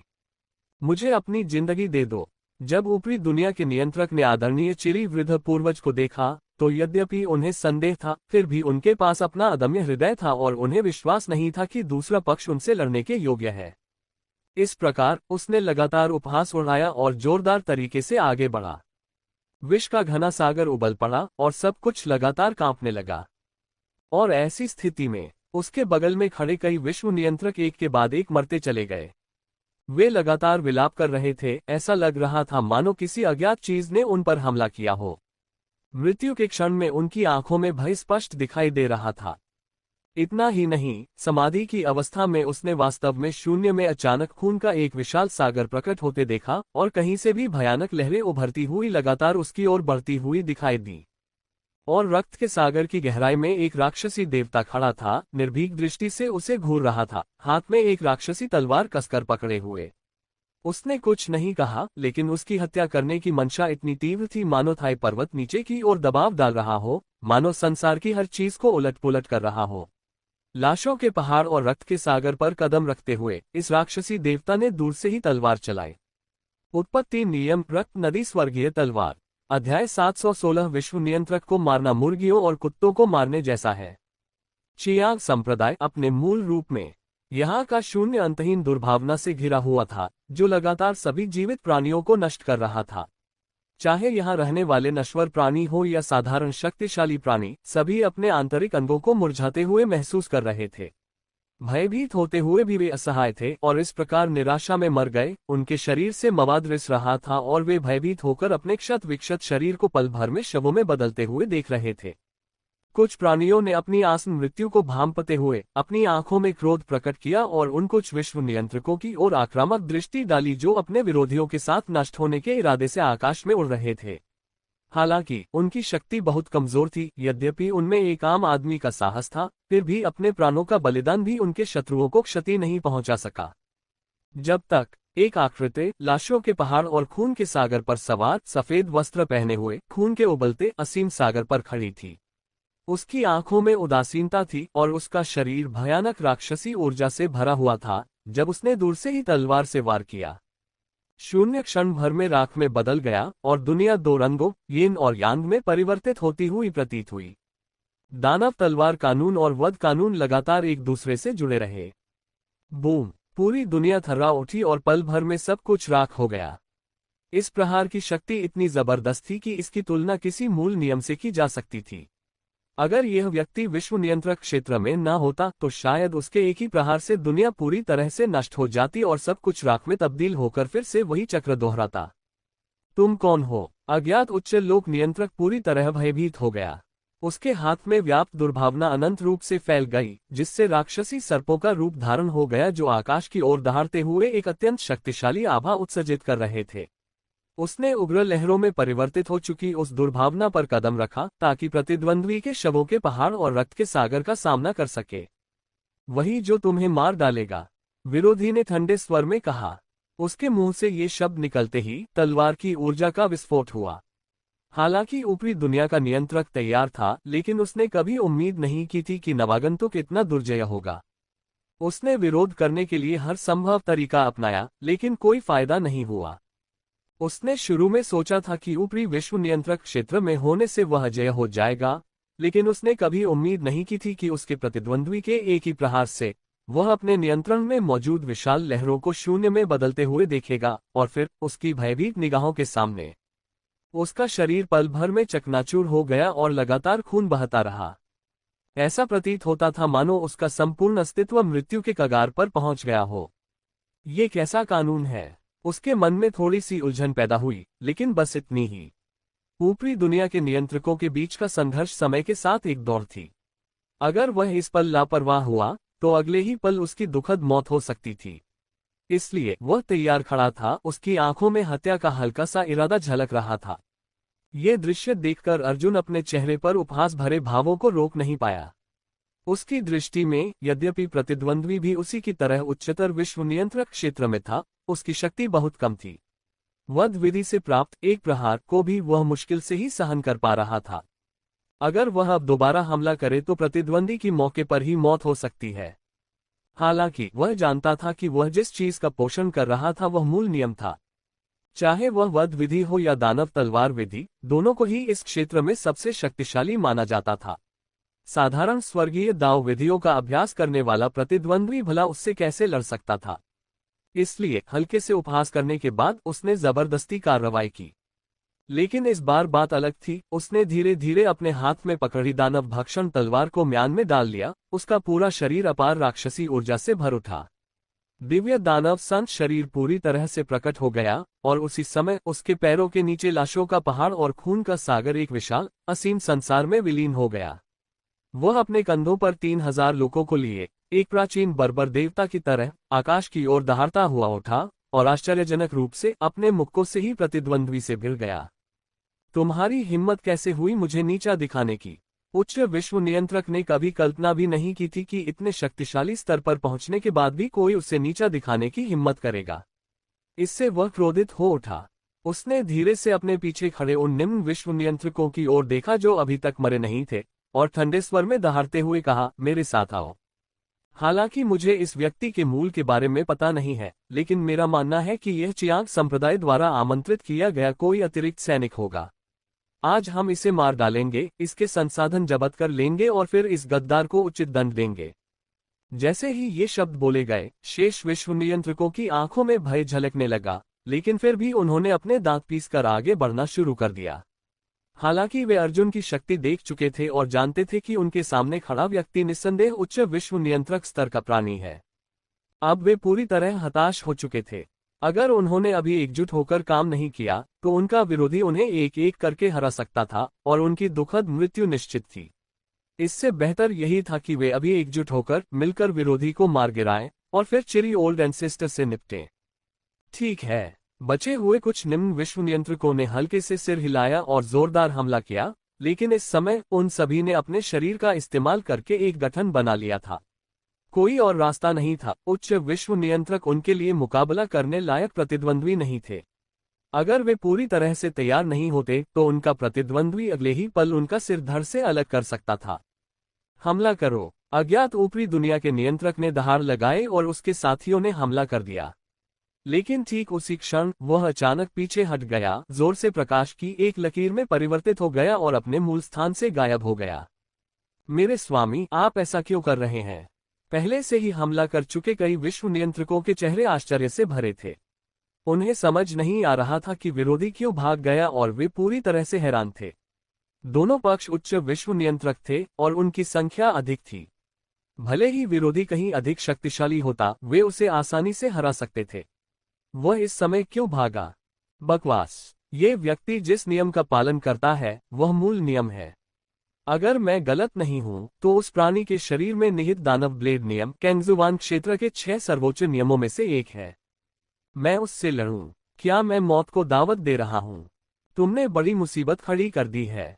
अज्ञात ऊपरी दुनिया के नियंत्रक ने दहाड़ लगाई, चौंकाने वाले शब्द कहे और शून्य में पैर पटकते हुए इस जगह को पूरी तरह से छोड़ने की तैयारी की। स्रोत कानून। ये सुनकर निम्न जगत के कई नियंत्रक स्तब्ध रह गए, फिर भयभीत हो गए। उनका आक्रमण करने का साहस पूरी तरह से टूट गया और वे तुरंत भागना चाहते थे, लेकिन तब तक बहुत देर हो चुकी थी। हजारों फीट ऊंचा एक दानव देवता उनके सामने प्रकट हो चुका था, जो आकाश की ओर दहाड़ रहा था। उसने एक हाथ से उनके नियंत्रण में मौजूद दिव्य नियमों को कुचल दिया। उसके शरीर से राक्षसी ऊर्जा का प्रवाह हुआ और उसके हाथों ने बलपूर्वक उनके शरीरों को जकड़ लिया। उनकी भयभीत निगाहों के सामने उनके शरीर अचानक चकनाचूर हो गए, लगातार खून बह रहा था और उनकी आत्माएं राक्षसी ऊर्जा से क्षीण हो रही थीं, यहां तक कि पल भर में विनाश के कगार पर पहुंच गईं। अनिच्छुक, ये बूढ़ा आदमी अनिच्छुक है। स्रोत नियम, मैंने कभी नहीं सोचा था कि स्रोत नियम की किंवदंती सच हो सकती है। हमारे दक्षिणी बंजर भूमि में मूल नियम क्यों प्रकट होगा? क्यों? चियांग संप्रदाय जैसा गद्दार भला इतनी महान हस्ती को कैसे आमंत्रित कर सकता है? Dot dot dot dot dot dot dot dot dot dot. अपनी मृत्यु के क्षण में उन्होंने प्रतिरोध करने की भी तैयारी नहीं की। उनके चेहरे पीले पड़ गए थे, मानो उन्हें पहले से ही पता था कि उनकी मृत्यु यही निश्चित है।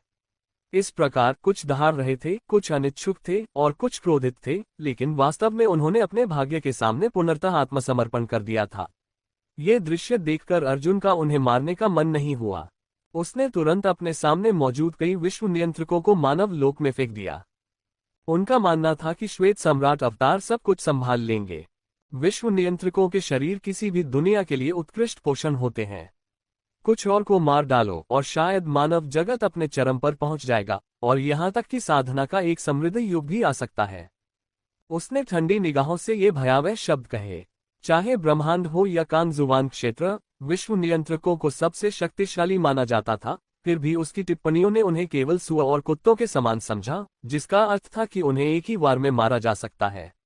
अध्याय 717, ऊपरी दुनिया के नियंत्रक का दमन। विशाल असीम शून्य के ऊपर दुर्भावना से ग्रस्त एक आकृति लगातार भाग रही थी।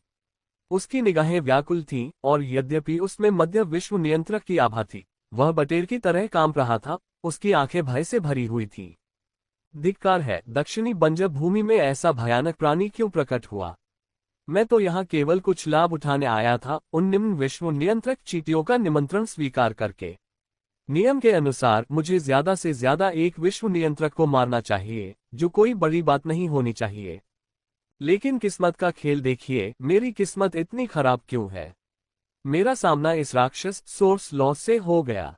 यहाँ तो स्वर्ग का चुना हुआ एक शिष्य सोर्स लॉ का अभ्यास कर रहा है। जरूर किसी बड़े संप्रदाय से होगा। अगर संप्रदाय के बुजुर्गों को पता चल गया कि मैंने इतनी बड़ी आपदा खड़ी कर दी है, तो मुझे कम से कम 10,000 साल की सजा भुगतनी पड़ेगी। धिक्कार है उन बुरे लोगों पर जिन्होंने मुझे बर्बाद कर दिया। वह व्याकुलता से दहाड़ा, उसकी आंखों में भय का हल्का सा भाव था। वह स्रोत विधि के साधकों की वास्तविक शक्ति को भली भांति समझता था। सैकड़ों वर्ष पूर्व उसने एक मध्य लोक नियंत्रक को स्रोत विधि का अभ्यास करने वाले एक अन्य प्राणी से लड़ते हुए देखा था। चाहे किसी भी नजरिए से देखा जाए, अंततः दोनों पक्ष बराबरी पर थे। लेकिन किसी अज्ञात कारण से सोर्स लॉ का अभ्यास करने वाले व्यक्ति के पास कई विचित्र तकनीकें थीं। महज 15 मिनट में उसने एक वरिष्ठ विशेषज्ञ को मौके पर ही बेरहमी से मार डाला। उसके तरीके बेहद क्रूर थे। अगर वह समय रहते भाग न जाता, यहाँ तक कि अपने साथियों को भी न छोड़ देता, तो शायद अब तक वह एक कंकाल बन चुका होता। उसे इस बात का सौभाग्य महसूस हुआ कि स्वर्ग का चुना हुआ होने के बावजूद उसमें हठधर्मिता का भाव नहीं था। उसकी दृष्टि में साधना जगत में आपसी वध ही सामान्य बात थी। यदि किसी को ये पता न हो कि कब आगे बढ़ना है और कब पीछे हटना है, तो अंतिम परिणाम निश्चित रूप से दुखद होगा। इस दौरान उन्होंने अनगिनत शक्तिशाली स्वर्ग के चुने हुए लोगों को अहंकार के कारण मरते हुए देखा था। इसलिए उसे चुपचाप रहना पड़ा और कमजोरों को धमकाना पड़ा, ताकि उसकी मौत अप्रत्याशित रूप से न हो जाए। अब जब खतरा मंडरा रहा था, तो उसका एकमात्र विचार भाग निकलने का था। लेकिन किसी कारणवश उसका भाग निकलना आश्चर्यजनक रूप से सहज प्रतीत हुआ। ऐसा प्रतीत नहीं हो रहा था कि दूसरी पार्टी उसका पीछा कर रही हो। उसके मन में थोड़ी सी उलझन पैदा हो गई, लेकिन बात यहीं तक सीमित रही। उसके मन में तरह तरह के विचार कौंध रहे थे। तभी सफेद वस्त्र पहने एक आकृति धीरे धीरे उसके सामने प्रकट हुई और हल्की सी मुस्कान दी। फिर भी यही साधारण सी मुस्कान थी जिसने उसके दिल को कंपकंपा दिया और उसके चेहरे पर एक ऐसी मुस्कान ला दी जो रोने से भी ज्यादा बदसूरत थी। क्या आपको नहीं लगता कि अब भागने में बहुत देर हो चुकी है? दूसरे पक्ष ने एक सभ्य युवक की तरह कोमल स्वर में धीरे से पूछा। उसके कदम सुरुचिपूर्ण थे। यदि उसने इस व्यक्ति के राक्षस में परिवर्तित होने पर उसके भयानक रूप को न देखा होता, तो शायद वह उसे हानिरहित ही समझता। क्या तुम मुझे पूरी तरह से मिटाने की योजना बना रहे हो? अज्ञात मध्य विश्व नियंत्रक ने थोड़ा भौहें चढ़ाईं। उसका चेहरा सुंदर था, होंठ लाल और दांत सफेद थे, किसी युवा दाववादी शिष्य की तरह, और उसने शांत भाव से पूछा। स्वाभाविक रूप से, तुमने मुझे उकसा दिया है। अगर मैं तुम्हें खत्म नहीं करूंगा तो मैं अपने दिल में पनप रही नफरत को शांत नहीं कर पाऊंगा। इसके अलावा जड़ से घास काटना एक सामान्य तरीका है, जैसा कि साथी दाववादी जानते होंगे। अर्जुन ने कुछ बार व्यंग्य भरी मुस्कान दी।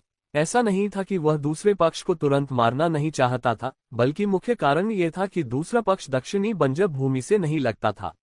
इसलिए पूर्वी मध्य महाद्वीप के बारे में जानकारी जुटाने के लिए उसने स्वाभाविक रूप से सूचना निकालने की योजना बनाई।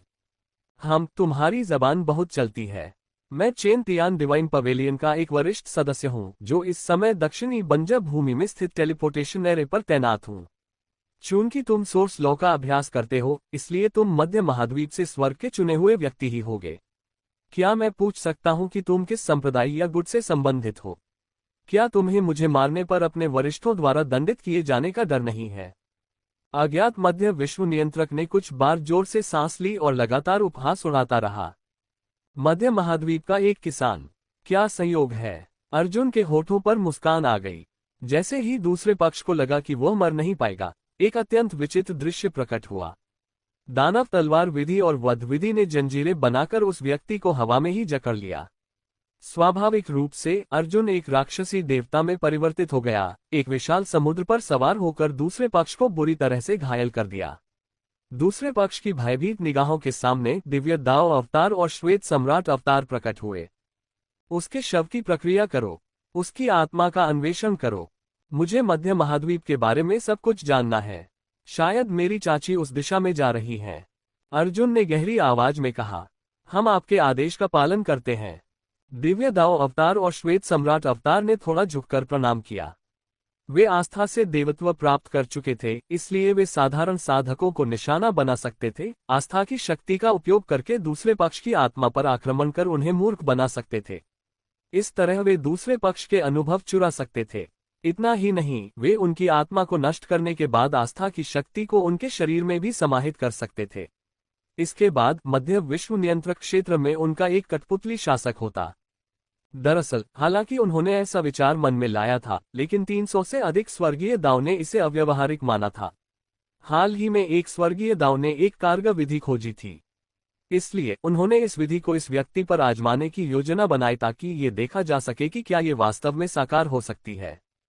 और उनके जाने के बाद श्वेत सम्राट अवतार ने अपने शरीर से खून पोंछा और अर्जुन पर नाराजगी भरी नजर डाली।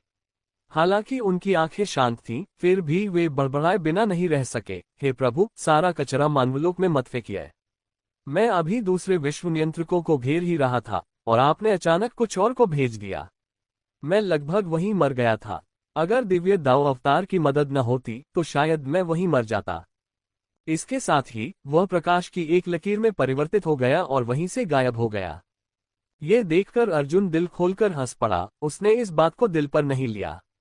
जब से उसने अनेक विश्व नियंत्रकों के जादुई खजाने लूटे थे, दिव्य दाव अवतार और श्वेत सम्राट अवतार दोनों की शक्ति अत्यंत बढ़ गई थी, यहाँ तक कि साधारण मध्य विश्व नियंत्रकों के बराबर हो गई थी।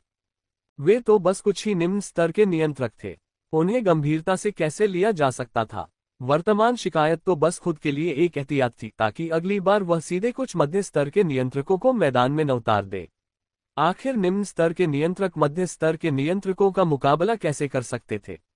भले ही उन्हें कई दिव्य दावों की मदद मिली हो, फिर भी वे उनका मुकाबला नहीं कर सकते थे। अगर मानव जगत में अराजकता फैल गई तो यह उसके लिए सचमुच एक बड़ा नुकसान होगा। इसलिए अर्जुन केवल लगातार सिर हिलाता रहा और अगली बार मध्यलोक नियंत्रक क्षेत्र के प्राणियों को विभिन्न लोकों में न भेजने का निर्णय लिया।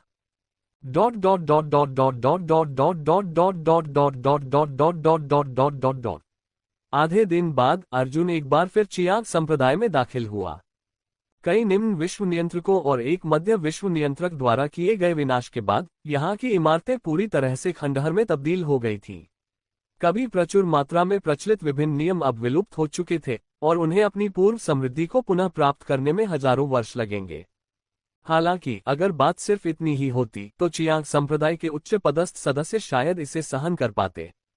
लेकिन इस युद्ध में कम से कम 1000 स्वर्ग के चुने हुए लोग मारे गए, जिनमें से दर्जनों के पास विभिन्न प्रकार की दिव्य शारीरिक क्षमताएं थीं। मूल रूप से उनमें विधि क्षेत्र के शिखर तक पहुंचने और यहां तक कि विश्व नियंत्रक क्षेत्र में प्रवेश करने की योग्यता थी, लेकिन दुर्भाग्यवश वे कमजोर अवस्था में ही मर गए, जो वास्तव में बहुत दुखद था। आपकी सहायता के लिए धन्यवाद, साथी दाववादी। अपने वादे के अनुसार हम आपको उस अस्तित्व को खोजने में अवश्य सहायता करेंगे। अर्जुन को प्रकट होते देख चिरी वृद्ध पूर्वज की आंखों में भय झलक रहा था और उन्होंने तुरंत प्रणाम किया। इतने शक्तिशाली साधक के समक्ष वे कोई भी जल्दबाजी भरा कदम उठाने की हिम्मत नहीं कर रहे थे। उन्होंने सब कुछ अपनी आंखों से देखा था। उनके सामने खड़ा व्यक्ति वास्तव में अत्यंत शक्तिशाली था। वह संभवतः पौराणिक स्रोत विधि का अभ्यास कर रहा था। उसे मारना मुर्गे को काटने जैसा था। इतना औपचारिक होने की कोई जरूरत नहीं है। वह भागा हुआ मध्य विश्व नियंत्रक मेरे हाथों मारा जा चुका है। कृपया आगे की कार्यवाही ठीक से व्यवस्थित करें और उस व्यक्ति को ढूंढने में मेरी मदद करने की पूरी कोशिश करें। मैं आपके साथ अन्याय नहीं करूंगा, अर्जुन ने ठंडे स्वर में कहा। अध्याय 718 झोंकझोंक भूमि और चैंटियन दिव्य मंडप। चियांग संप्रदाय को उजाड़ और पुनर्निर्माण की प्रतीक्षा में बताया जा सकता है। हालांकि शेष शिष्यों को दुख तो हुआ, लेकिन वे अधिकतर उत्साहित थे। उनकी निगाहें श्रद्धा से भरी हुई थीं और सामने सफेद वस्त्र पहने हुए व्यक्ति पर टिकी हुई थीं। हालांकि वे गंभीर प्रतीत हो रहे थे, शिष्यों की आंखों में श्रद्धा बनी रही, विशेषकर उन प्रतिभाशाली शिष्यों की आंखों में जिनकी निगाहें अब आदर से भरी हुई थीं। उन्होंने देखा था कि यह व्यक्ति कितना शक्तिशाली था। उनकी दृष्टि में प्राचीन पूर्वज स्तर के निम्न जगत नियंत्रक को इस व्यक्ति के एक ही प्रहार से पुनर्तः मार डाला गया था। इस व्यक्ति ने एक ही कदम में अनंत स्वर्गीय दाव नियमों को चकनाचूर कर दिया था, मानो वह किसी भयानक राक्षसी देवता की तरह रक्त का सागर बहा रहा हो। ऐसा अस्तित्व वास्तव में विस्मयकारी और दुर्जय था। वरिष्ठ महोदय, धन्यवाद। चियांग देवी ने विनम्रतापूर्वक थोड़ा झुककर अभिवादन किया। उनकी आंखों में एक अजीब भाव झलक रहा था। इसमें कोई संकोच नहीं था। यद्यपि इस वरिष्ठ की साधना अत्यंत गहन थी, फिर भी वे आश्चर्यजनक रूप से युवा दिख रहे थे। यदि उनका स्तर अलग न होता तो वे शायद उन्हें किसी पड़ोसी संप्रदाय का बड़ा भाई समझ बैठती।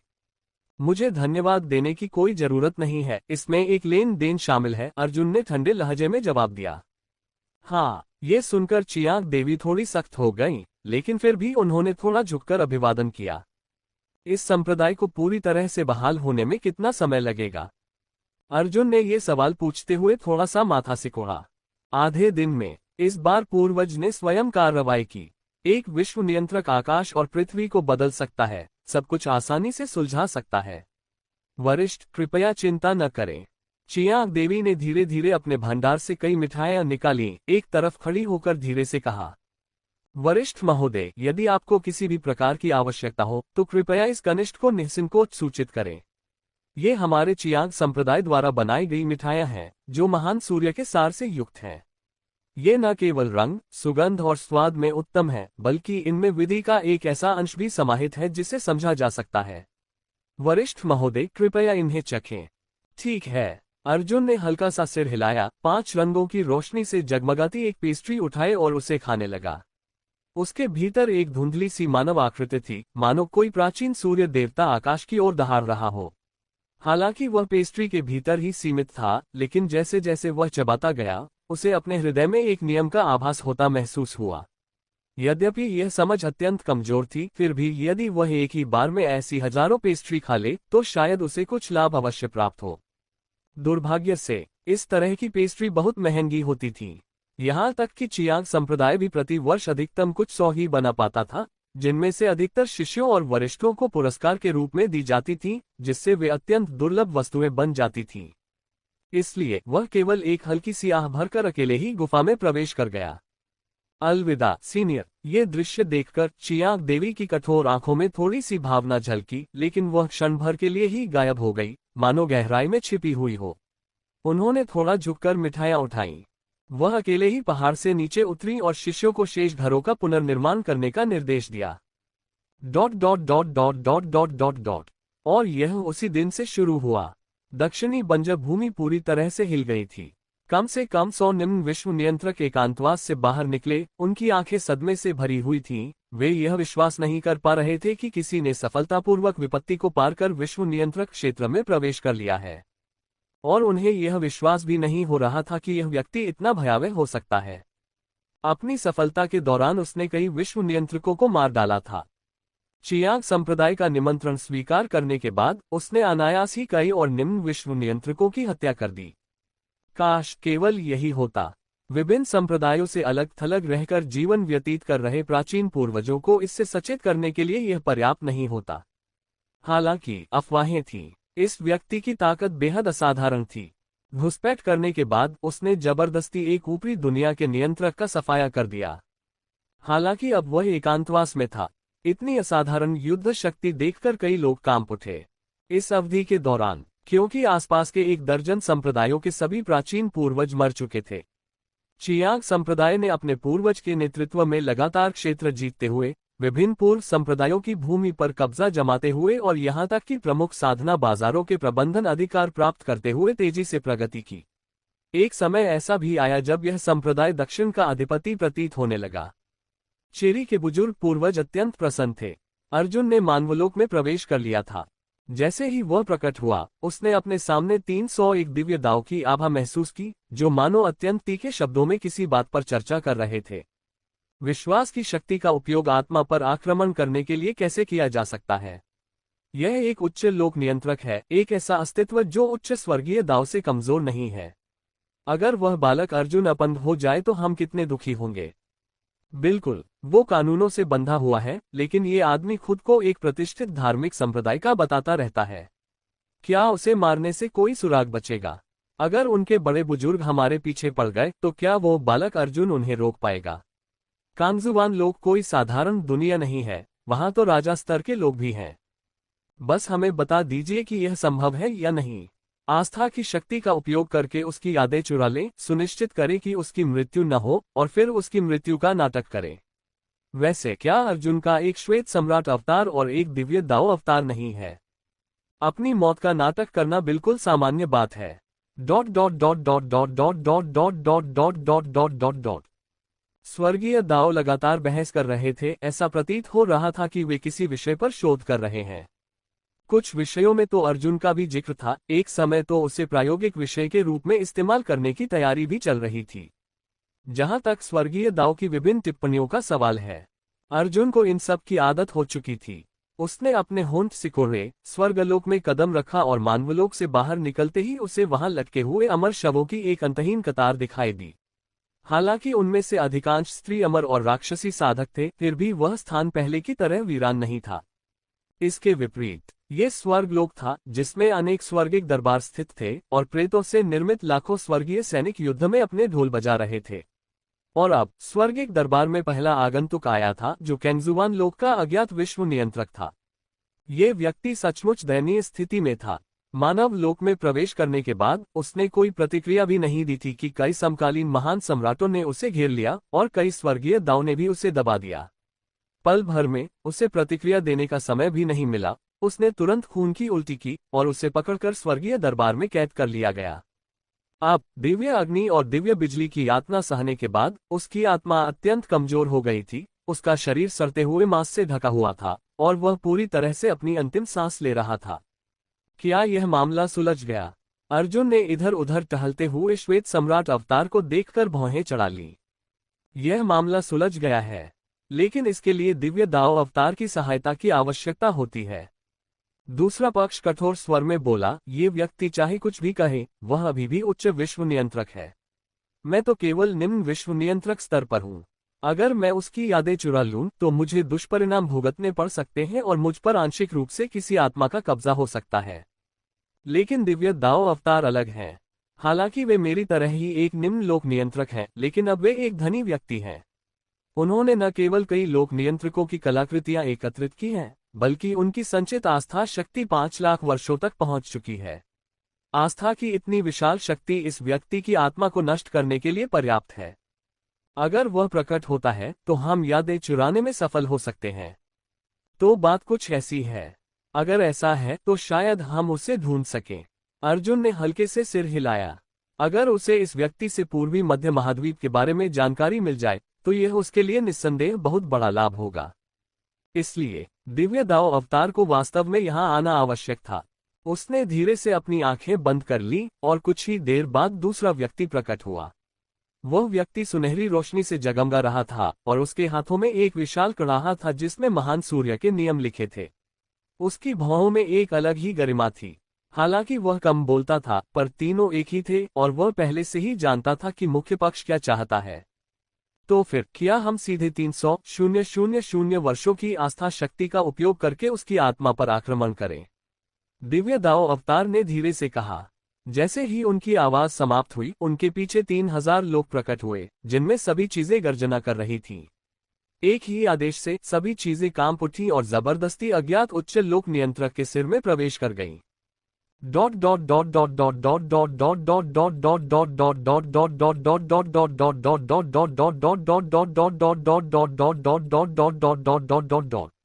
अध्याय 719 राजाओं और राजकुमारों के साम्राज्य को भेदने की तैयारी करो। भनभनाहट। आस्था की विशाल सागर जैसी शक्ति प्रकट हुई, जो पूरे 300,000 वर्षों तक लाखों पीढ़ियों के प्राणियों में संचित हुई थी और इस व्यक्ति की आत्मा के सबसे गहरे हिस्से में प्रवाहित हुई। पल भर में ही इस उच्च विश्व नियंत्रक का शरीर थोड़ा कांप उठा। हालांकि वह अभी भी गहरी बेहोशी में था, उसने एक घातक खतरे को भांप लिया और उसका शरीर अनैच्छिक रूप से थरथरा उठा। नियम लगातार उभरते रहे। यदि स्वर्गीय दाओ इस स्थान को दबा न रहा होता और अनगिनत कानूनी जंजीरें उसे बांध न रही होती, तो शायद वह पल भर में पूरी तरह जागृत हो जाता और जवाबी कार्रवाई करता। मुख्य भाग बाकी आप पर निर्भर है। दिव्य दाओ अवतार अपनी सारी आस्था शक्ति समाप्त कर चुके थे और अत्यंत पीले पड़ गए थे। वे मूल रूप से असंख्य प्राणियों द्वारा सृजित देवता थे और इस प्रकार एक ही बार में 300,000 वर्षों की आस्था का उपभोग करने के कारण वे पूरी तरह से थक चुके थे। उन्होंने धीरे से सांस ली और थकी हुई निगाहों से अर्जुन को देखा। मैं समझ गया। अब जबकि मैं विश्व नियंत्रक क्षेत्र में प्रवेश कर चुका हूं, मेरी आत्मा की शक्ति स्वाभाविक रूप से उसकी आत्मा की शक्ति से कम नहीं है। अब जबकि उसकी आत्मा आस्था की शक्ति से दूषित हो चुकी है, उसकी आत्मा की जानकारी जबरदस्ती चुराना एक अच्छा विकल्प हो सकता है। अर्जुन ने सिर हिलाते हुए अपनी आंखें बंद कर ली और एक मुद्रा बनाई। कुछ ही क्षण बाद शून्य में एक विशाल सागर के समान मायावी आकृति प्रकट हुई। उसका शरीर तारों को भी उलट सकता था और इस शक्तिशाली दानव के चेहरे पर हल्की सी मुस्कान थी। उसने जबरदस्ती इस अज्ञात विश्व नियंत्रक के दिमाग में प्रवेश किया। जब से मुख्य शरीर ने विश्व नियंत्रक क्षेत्र में प्रवेश किया है, उसकी आत्मा इतनी लचीली हो गई है। इतना छोटा शरीर इतनी भारी आत्मा को धारण कर लेता है, ये सचमुच प्रशंसनीय है। हम दोनों ही निम्न विश्व नियंत्रक क्षेत्र से संबंधित हैं और आस्था की शक्ति से हमारा स्तर आसानी से नहीं बढ़ सकता। कौन जाने कब हम मध्य विश्व नियंत्रक क्षेत्र में प्रवेश कर पाएंगे। मैं भविष्य में मुख्य समूह के लिए सिर्फ एक बलि का बकरा बनकर नहीं रहना चाहता। दिव्य दाओ अवतार ने अपने बगल में बैठे श्वेत सम्राट अवतार को ईर्ष्या भरी निगाहों से देखा और धीरे से कहा, मुख्य शक्ति के अपने तरीके हैं। मुझे आश्चर्य है कि कैंगजुवान क्षेत्र का सबसे समृद्ध क्षेत्र वास्तव में कैसा होगा। मुझे आशा है कि मुख्य शक्ति इसका गहन अन्वेषण करेगी। शायद हमारे लिए इसके भीतर एक उच्चतर स्तर तक पहुंचने का कोई मार्ग हो। श्वेत सम्राट अवतार ने अपनी आंखें बंद कर ली और शांत भाव से यह बात कही। एक ही समय पर अज्ञात विश्व नियंत्रक की आत्मा की गहराई में अर्जुन धीरे धीरे प्रकट हुए। उन्होंने असंख्य प्राणियों की आस्थाओं से एकत्रित विश्वास की शक्ति को देखा, जो लगातार विरोधी के चेतना सागर पर प्रभाव डाल रही थी। यद्यपि विरोधी ने हर तरह से प्रतिरोध किया, फिर भी अगले ही क्षण उसने पुनर्तः आत्मसमर्पण कर दिया। हालांकि वह शक्तिशाली था, लेकिन अंततः वह 300,000 वर्षों के संचित विश्वास को सहन नहीं कर सका। अब उसका दिमाग एकदम निष्क्रिय हो गया और वह पूरी तरह से एक विचारहीन निष्क्रिय व्यक्ति में बदल गया। उसकी जान तो बच गई, लेकिन दुर्भाग्य से अब से वह सिर्फ मूर्ख ही बन सकता है। अर्जुन बार बार आहें भरता रहा, लगातार अपने प्रतिद्वंदी के अतीत की जानकारी खोजता रहा, अपनी आत्मा की गहराइयों से यादों को जबरदस्ती बाहर निकालता रहा। हालांकि उसकी कार्यकुशलता कुछ कम ही थी, लेकिन उसे इसकी ज्यादा परवाह नहीं थी। चाहे कुछ भी हो जाए, उसका प्रतिद्वंदी अंततः एक उच्च लोक नियंत्रक था और उसकी आत्मा में कोई न कोई निषिद्ध शक्ति अवश्य ही निहित थी। यदि उसने आस्था की शक्ति का प्रयोग करके उसे प्रभावित नहीं किया, तो यह संभव था। मुख्य शरीर की सक्रिय खोज के साथ उसे वास्तव में कुछ भी हासिल नहीं हो सकता है। यदि दक्षता कम है, तो ऐसा ही सही। कुछ न होने से तो बेहतर है। उसने खुद को थोड़ा दिलासा दिया और कुछ ही देर बाद उसकी आंखों में खुशी की एक झलक दिखाई दी और उसके होठों पर एक अनचाही हल्की सी मुस्कान आ गई। ऐसा प्रतीत होता है कि पूर्वी मध्य महाद्वीप में एक गड़बड़ी हुई है जिसने दर्जनों संप्रदायों को प्रभावित किया है, यहाँ तक कि विशाल शून्य को भी चकनाचूर कर दिया है, महज एक अवसर के प्रकट होने के कारण। चेन तियान दिव्य मंडप में कई राजा प्रतिम सदस्य मौके पर ही मर गए, वाकई दुखद। उफ, इस व्यक्ति के पास वास्तव में एक अनोखा संप्रदायगत निषेध है। अगर वह बाहर मरता है तो संप्रदाय को तुरंत पता चल जाएगा और वे उसका बदला लेने के लिए लोगों को ढूंढ निकालेंगे। ये काफी दबंगई भरा है, लेकिन दुर्भाग्य से मैंने उसे नहीं मारा। लेकिन इस व्यक्ति की मृत्यु निश्चित है। अगर इसने मुझे उकसाया तो चेन तियान दिव्य मंडप क्या कर सकता है? अगर मैं सचमुच इसे मारना चाहता हूं तो मैं अंततः कोई न कोई रास्ता निकाल ही लूंगा, अर्जुन ने आत्मविश्वास से कहा। फिर उसने अपनी निगाहें एक ऐसी जगह पर टिका दी जहां बहुत सी निषिद्ध वस्तुएं थीं। उसने अपनी भौहें ऊपर उठाई, आस्था की शक्ति का प्रयोग करते हुए निषिद्ध वस्तु पर जबरदस्त प्रभाव डाला और कुछ ही क्षणों में उसे उसके भीतर की जानकारी प्राप्त हो गई। चेन तियान दिव्य सृजन कला। वह चकित रह गया। अब जाकर उसे इस व्यक्ति की पहचान पता चली। हालांकि यह व्यक्ति चेन तियान दिव्य मंडप का एक मामूली बाहरी वरिष्ठ था जो संप्रदाय की परिधि की रक्षा के लिए जिम्मेदार था, लेकिन उनका अतीत काफी प्रभावशाली प्रतीत होता था। जन्म से ही वे 9 स्वर्गों के तारों से घिरे हुए थे, अपनी पीढ़ी के दिव्य स्वरूप वाले व्यक्ति थे। उन्होंने केवल 50,000 वर्षों तक साधना की थी। उनका गुरु राजा क्षेत्र का था और कुछ लोगों का तो ये भी मानना था कि वे निश्चित रूप से 50,000 वर्षों के भीतर राजा क्षेत्र को प्राप्त कर लेंगे, वास्तव में एक असाधारण प्रतिभा के धनी। इसलिए उनके गुरु ने उन्हें वांग हो क्षेत्र की साधना तकनीक सिखाए, इस उम्मीद में कि वे जल्द ही उच्चतर स्तर तक पहुंच सकें। हालांकि संयोगवश लालच में अंधा होकर उन्होंने दक्षिणी बंजर भूमि के साधकों से भेद स्वीकार कर ली। यह अंतिम उपाय था और इसी कारण उन्होंने अपने साथी शिष्यों को इसकी सूचना नहीं दी। शायद उनके साथी शिष्यों को अभी भी यह नहीं पता है कि उनके संप्रदाय का विलक्षण प्रतिभावान व्यक्ति पहले से ही गहरे खतरे में फंसा हुआ है। लेकिन अगर ऐसा होता तो कोई दिक्कत नहीं होती। हालांकि चेन तियान दिव्य सृजन कला अत्यंत असाधारण प्रतीत होती है। इसकी रचना चेन तियान दिव्य मंडप के एक संत पूर्वज ने की थी, जो सभी तारों की शक्ति को एकत्रित करके स्वयं को पोषित करने में सक्षम थे, और यहाँ तक कि वांग हो क्षेत्र में प्रवेश करने पर तारों को अपना राज्य और पृथ्वी को अपना संप्रदाय मानकर एक निश्चित क्षेत्र के भीतर कई साधकों को आशीर्वाद प्रदान करने में भी सक्षम थे। ये कई विलक्षण प्रतिभाओं को निखारने में भी मदद कर सकता है। और ठीक इसी कारण उसके अधिकार क्षेत्र में यदि कोई साधक नियमों को समझ लेता तो सफल समझ के बाद प्राप्त होने वाले लाभों का आधा हिस्सा उसे दिया जाता। इतना ही नहीं, साधक की अपनी शक्ति भी उसमें जुड़ जाती। इस प्रकार चेन तियान दिव्य मंडप ने इस कला के माध्यम से हजारों वर्षों तक समृद्धि प्राप्त की और पूर्वी मध्य महाद्वीप में एक महाशक्ति बन गया, इतना अभिमानी कि कोई भी उसे चुनौती देने का साहस नहीं करता था।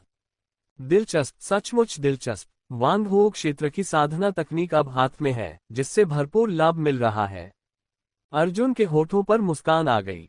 इस कला के प्रभाव को देखने के बाद उसने पाया कि यह अत्यंत भयानक है, जो वांग हो क्षेत्र तक निर्बाध मार्ग प्रशस्त करती है। दुर्भाग्यवश ये कला उसके लिए इतनी जटिल थी कि वह इसका अभ्यास नहीं कर सकता था। कोई रास्ता नहीं था, वह चेन तियान दिव्य मंडप का शिष्य नहीं था। अगर वह जबरदस्ती इसका अभ्यास करता तो दूसरे उसकी मौत की कामना करते और उसे साधना तकनीक चुराने वाला समझते और संभवतः उसे दुनिया के कोने कोने तक खोजा जाता। इसलिए उसने तुरंत यह विचार त्याग दिया। लेकिन वह इसकी खेती नहीं कर सका।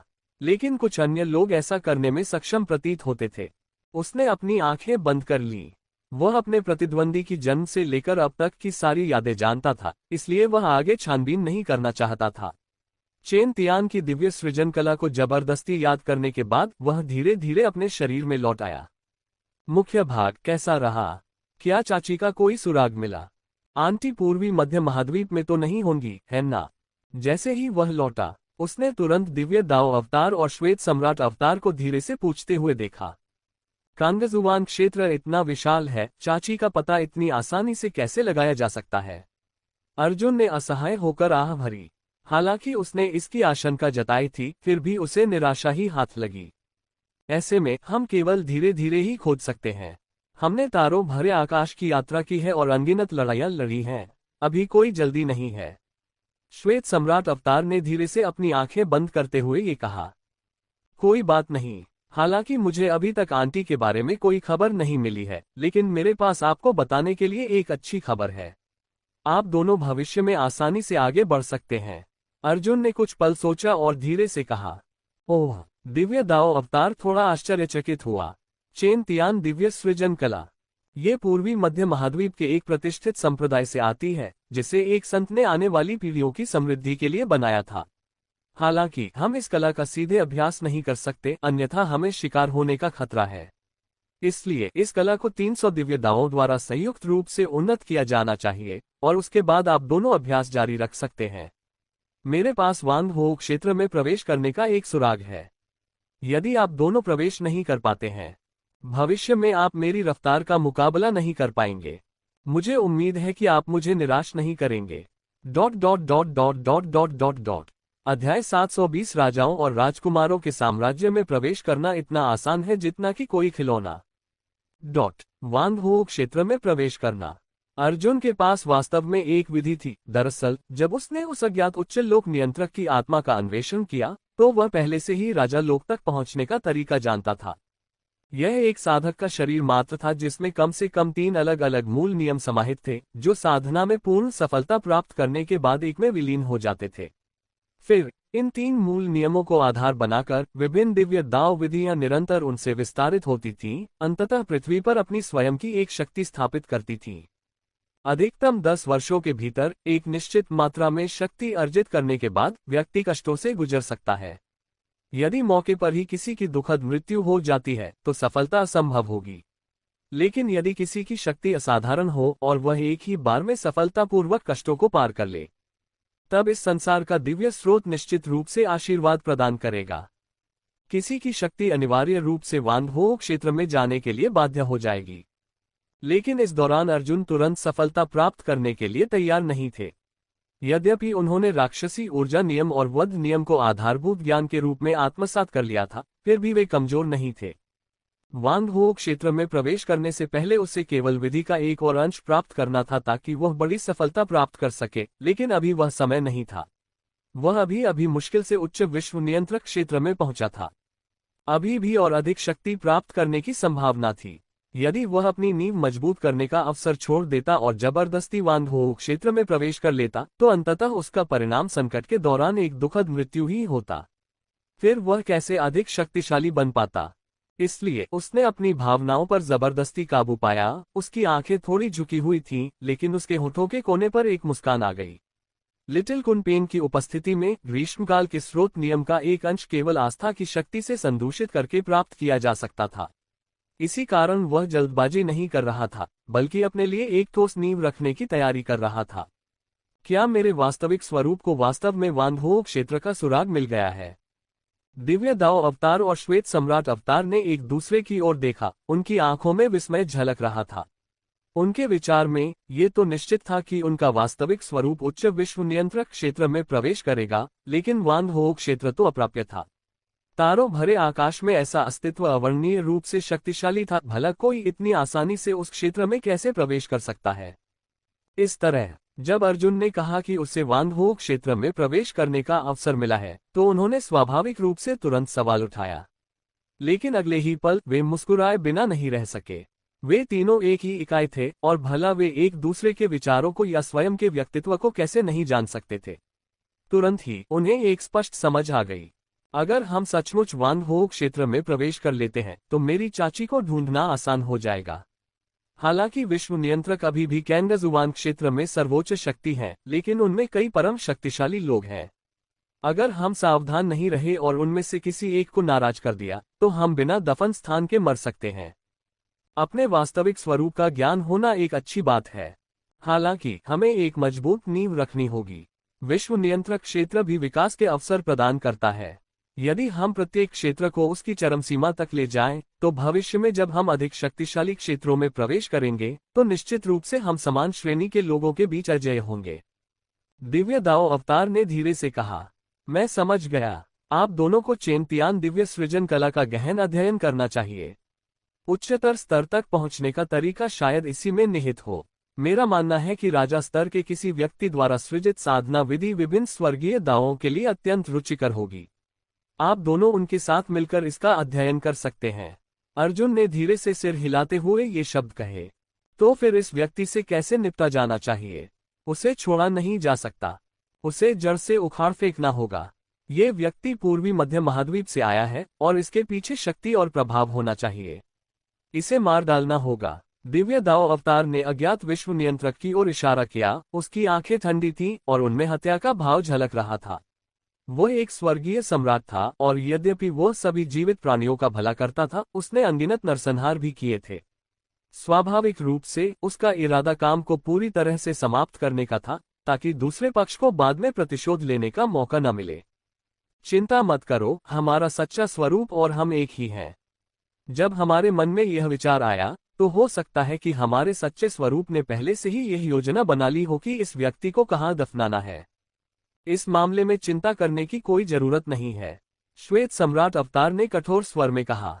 यह सुनकर दिव्य दाव अवतार कुछ बार मुस्कुराए बिना नहीं रह सके और बोले, यह शायद सच है। मैं जरूरत से ज्यादा चिंतित था।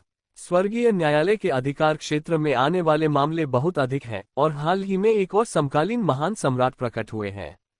उनके साथ बहुत अधिक षड्यंत्र रचने से मेरा दिमाग आसानी से भ्रमित हो जाता है। मैं इस मामले को संभाल लूंगा। मैं इस व्यक्ति का शव वापस लाऊंगा। आप आस्था की शक्ति का उपयोग करके उसके शव को भर सकते हैं, साथ ही एक अत्यंत शक्तिशाली कठपुतली भी जोड़ सकते हैं जो हमारे लिए लाभकारी और हानिरहित होगी।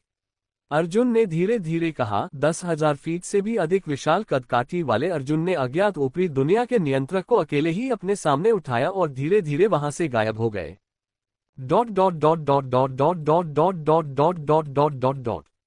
केंगक्सुआन क्षेत्र, दक्षिणी बंजर भूमि में एक शांत स्थान। ये वह स्थान था जहां तारा में आकाश की असंख्य जातियां एकत्रित होती थीं और यहां कई शक्तिशाली शासक निवास करते थे। मनुष्यों के विपरीत उनके विभिन्न जातीय समूह कबीलों की तरह थे, जिनके अरबों वंशज विशाल मैदानों में राष्ट्रों का निर्माण करते थे। इनमें से कुछ समूह मनुष्यों के प्रति मित्रवत थे, जबकि कई अन्य शत्रुतापूर्ण थे, जो संसाधनों को लूटने के लिए कभी कभी मानव समुदायों और नश्वर राज्यों पर आक्रमण करते थे। वे जहां भी पहुंचे, लगभग हर जगह उन्हें लाखों लोगों के नरसंहार का सामना करना पड़ा। हालांकि असीम शून्य में ऐसे कार्य तुच्छ थे, लेकिन केंगक्सुआन क्षेत्र में वे विश्व को हिला देने वाली घटनाएं थीं। प्रमुख संप्रदाय क्रोधित थे और उन्होंने अपने अनुयायियों को यहां तैनात करने की तैयारी कर ली थी। यदि तारा में आकाश की असंख्य जातियों में से किसी ने भी आगे बढ़ने का साहस किया तो उन्हें निर्दयतापूर्वक मार डाला जाएगा। और ऐसी स्थिति में सफेद वस्त्रधारी एक आकृति प्रकट हुई और शत्रुतापूर्ण जातीय समूह में जबरन घुसपैठ कर गई। असंख्य तारा में आकाश की असंख्य जातियों के क्रोध के बीच इस व्यक्ति से उच्च विश्व नियंत्रक क्षेत्र की आभा निकल रही थी। दूर से एक ही मौके से उसने एक प्राचीन देवता की तरह 10 मिलियन से अधिक विधि शक्ति संपन्न लोगों को पल भर में मार डाला। ये देखते हुए कि इस व्यक्ति से खिलवाड़ करना उचित नहीं था। तारा में आकाश की असंख्य जातियों को उससे ईर्ष्या थी, लेकिन किसी ने भी कार्रवाई करने का साहस नहीं किया। वे तो यहाँ तक सोचते थे कि मनुष्य बहुत क्रूर हैं। उन्होंने केवल लाखों मनुष्यों का नरसंहार किया था, फिर भी मानव शक्ति के बल पर उन्होंने उनके क्षेत्र पर आक्रमण कर दिया था और उनका पूरी तरह से सफाया करने का इरादा रखते थे। इस तरह की बयानबाजी अंतहीन थी, लेकिन सफेद वस्त्रधारी आकृति ने कोई ध्यान नहीं दिया। कुछ बार उपहास किया, फिर हाथ बढ़ाकर शून्य में छिपे एक निम्न विश्व नियंत्रक को पकड़ लिया और तुरंत उस स्थान से गायब हो गया। उसे मार डालो। विशाल और असीम शून्य में अर्जुन के शरीर से राक्षसी ऊर्जा की परतें दर परतें उभर रही थीं, जो उसके सामने मौजूद ग्रीन वर्म रेस की चेतना को लगभग पूरी तरह से नियंत्रित कर रही थीं। एक हल्के से आदेश से इस विश्व नियंत्रक ने तुरंत दहाड़ मारी और उसके शरीर से अनगिनत नुकीले कांटे निकल आए। हालांकि वह एक कीड़े जैसा दिखता था, लेकिन उसके शरीर में शून्य को निगलने की शक्ति थी और वह लगातार ऊपरी दुनिया के नियंत्रक को निगल रहा था, जो पहले ही कोमा में जा चुका था। दरार ऊपरी दुनिया के नियंत्रक का सुरक्षात्मक आध्यात्मिक प्रकाश आधे घंटे बाद बिखर गया। हरे कृमि जाति का पूर्वज लगातार दहाड़ता रहा, दूसरे की आत्मा को काटता रहा, जिससे दूसरे का शरीर लगातार कांपने लगा। पूरे 7 दिन बीत गए। अज्ञात ऊपरी दुनिया का नियंत्रक दयनीय स्थिति में था, दुखद रूप से निगल लिया गया। केवल एक कंकाल बचा रहा, फिर भी पूरी तरह से प्रतिरोध करने में असमर्थ था। अंततः दुखद रूप से मौके पर ही मर गया। आखिरकार मर गया। उसे मारने में 7 दिन से भी ज्यादा का समय लग गया। पूर्वी मध्य महाद्वीप के एक प्रतिभाशाली व्यक्ति से यही उम्मीद थी, उसे कम नहीं आंकना चाहिए। अर्जुन के चेहरे पर हल्की सी मुस्कान आ गई। दूर से ही हथेली के एक ही वार से हरे कृमि पूर्वज को मारने के बाद उसने दोनों शवों को मानव लोक में फेंक दिया और फिर अकेले चियांग संप्रदाय लौट आया। अभी कुछ समय पहले स्कारलेट सन सेंटेस बोलने में हिचकिचा रही थी, मानो उसे उससे कुछ कहना हो। इस पर उसने उससे कहा कि वह कुछ दिनों में लौट आएगा। अब शायद लौटने का समय आ गया था। किसी की हत्या करने के तुरंत बाद स्वाभाविक रूप से वह यहाँ नहीं रह सकता था।